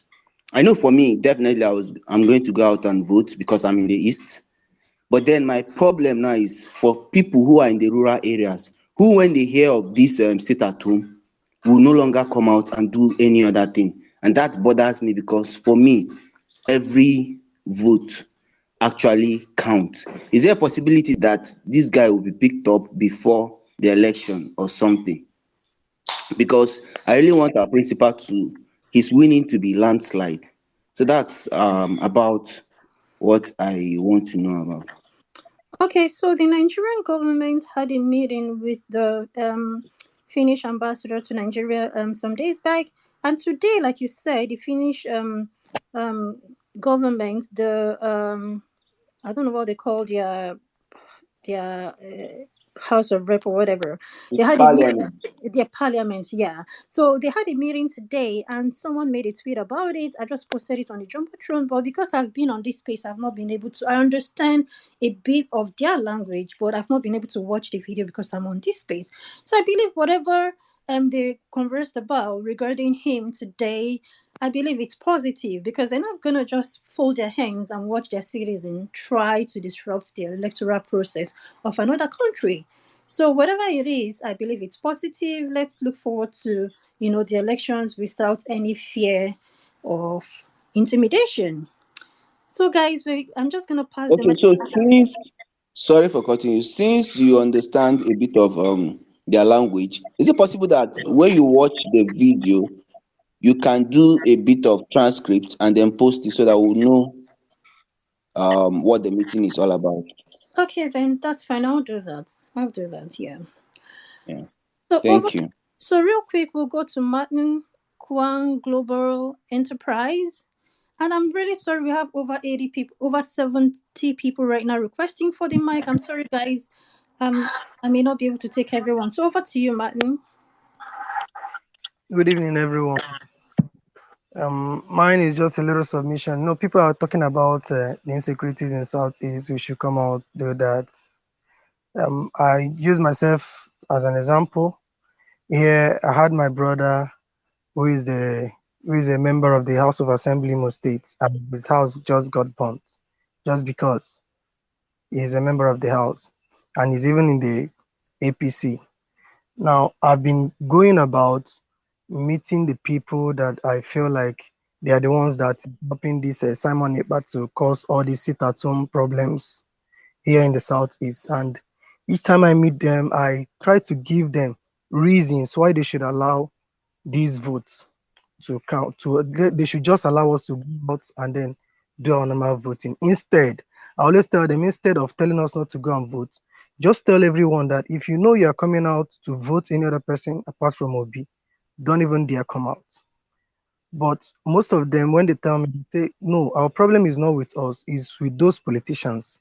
If they can come together, meet them one on one, and then talk to them, they are going to you know, allow the sleeping dogs lie. But how do we, get all those politicians or even those in the Labour Party presidential campaign council? I don't know if there is any of them who has upper hands that can talk to these guys, because in my area they have their base and they easily operate. So for me that I've gotten my PVC and is willing to vote, I'm afraid I can't even go out that day because their base and my polling unit is just a stone throw, and anything can happen at any time. Who knows? Of which my uncle has been a victim, his house has been burned down. So I don't know if there's anybody in the PCC who can help us and then talk to these guys, tell them, give them the understanding that even if they are to agitate, they need someone to be there that will listen to them. They need us to even feel fine. They need the government to be running smoothly before they can even agitate. So I don't know if that is possible, if someone can help us and talk to them. Because here right now, I'm dying. I have my PVC and I'm afraid I may not be able to vote. For the first time, Nigeria is trying to get something right. So please, if there is any way you people can help, help. I really need to vote. Thank you. Are you the mic? Okay, I'm terribly sorry about what happened to your uncle. It's a very unfortunate situation. But I would like to encourage you, don't let them intimidate you. That's their plans, that's their aim. That's why they do all these things to ensure that people do not come out to exercise their I'm sorry, somebody's mic is on. Do you want to mute it for me? Thank you. So I would like to encourage, there's this app called Town Hall app. I don't know if you're aware of that app. If you download that app, you will be able to connect with other people in your polling unit. Most times these guys are cowards. Trust me, they are afraid of numbers. When people come out in numbers to vote, trust me, they can do nothing. They can do nothing. So I would like to encourage you, download the app, connect with other people from your polling unit, come out to cast your vote. There will be lots of obedient, lots of other people at your polling unit. Those guys, they can do nothing. They won't do anything to you. I will send you a message in DM on ways through which you can further encourage yourself so that you can come out to cast your vote on elections day. So real quick, I'll just sorry, you want to say something? Yeah, so thank you for that. You're welcome. So I'll just take EJ Beke and then I'll take final words from Trude Benjamin, Real Life App, and then my co-host Jack, and then we'll end the space. So over to you, EJ Beke. EJ Beke, are you there? Okay, she's not there. So, guys, we have come to the end of this space. But before I end this space, I'd like to have some final words from Trude and the Real Life Streaming App, then Benjamin. So over to you, Trude. Trude, are you there? Oh, okay, Trude is not there. Okay, EJ Beke, are you ready now? Do you want to speak for just 1 minute before we round up? Yeah, good evening, everyone. Hello. Good evening. Please go ahead. Yeah, I just want to make a little suggestion based on that day of election. So I think that if we are coming out, we shouldn't wear anything that will show that we are obedient or whatever. Anything, any camouflage that will show that we are obedient. We just come out, wear our normal clothes. I mean the day of election. So we just come out, wear our normal clothes, and go and cast our vote. That's my own suggestion. Thank you, EJ. We really do appreciate that. So, guys, you've heard from her. Do not wear anything that shows the, logo or sign of any party. Thank you, EJ. So, Benjamin, any last words from you? Yeah, what she just said, I wanted to say. I just wanted to remind her it's not even legal for you to wear anything that has a political party inscription on it on that day. So you are not allowed to take anything carrying political party to your polling unit. At this point, as she runs up or rather draw the curtain of this program, it was a very wonderful and exciting one. People had the opportunity to talk to Kenneth Okonkwo and also ask the questions. I want to beg everybody, this is the last part. There is a saying in my language, when you went to pee or when you go to the toilet to pee, at the end, there are some particles that normally drop on your body. And if you don't clean it and you come outside, people will still think that you pee on your body. So it's a proverb. I don't know how to put it in English, but I believe you understand what I'm saying. We are almost there. Do not be afraid. Do not draw the line for violence. But when it comes, defend yourself and defend it and defend your future. This is the only time we can do it. Somebody sent me a DM, I think he's in part of this space, and he asked me, you are asking people to defend their vote if you are in Nigeria, if you are ready to, if you have a PVC. Hey brother, hey sister, I'm telling you, I'm right there with you. I'm voting, and everybody in diaspora are also coming to come and cast their vote for those who can. Do not be afraid. We are all in this together. Those who are living in diaspora are not having it better. You are who is in Nigeria, you are not having it better. We are all Nigerians and we are all in this together. We will defend it to the end. Thank you, Miss Pels. Thank you, Jack. Thank you, every other person who have been part of this great program. I really enjoyed. For my side, I say good night. Thank you very much, Benjamin. Over to you, Real Life Streaming App. One last thing I want to say is to also commend everybody again for all the efforts that you've put into this movement so far. This is a fight to finish, and everyone should understand that we are all fighting the same battle from different fronts. We need to do better to acknowledge each other's efforts that we all put into this, and we all have to be resilient. Keep trying, keep doing whatever you've been doing all along. We have just 1 week to go. We hope they won't shift the election, and then by Saturday, the victory will be out.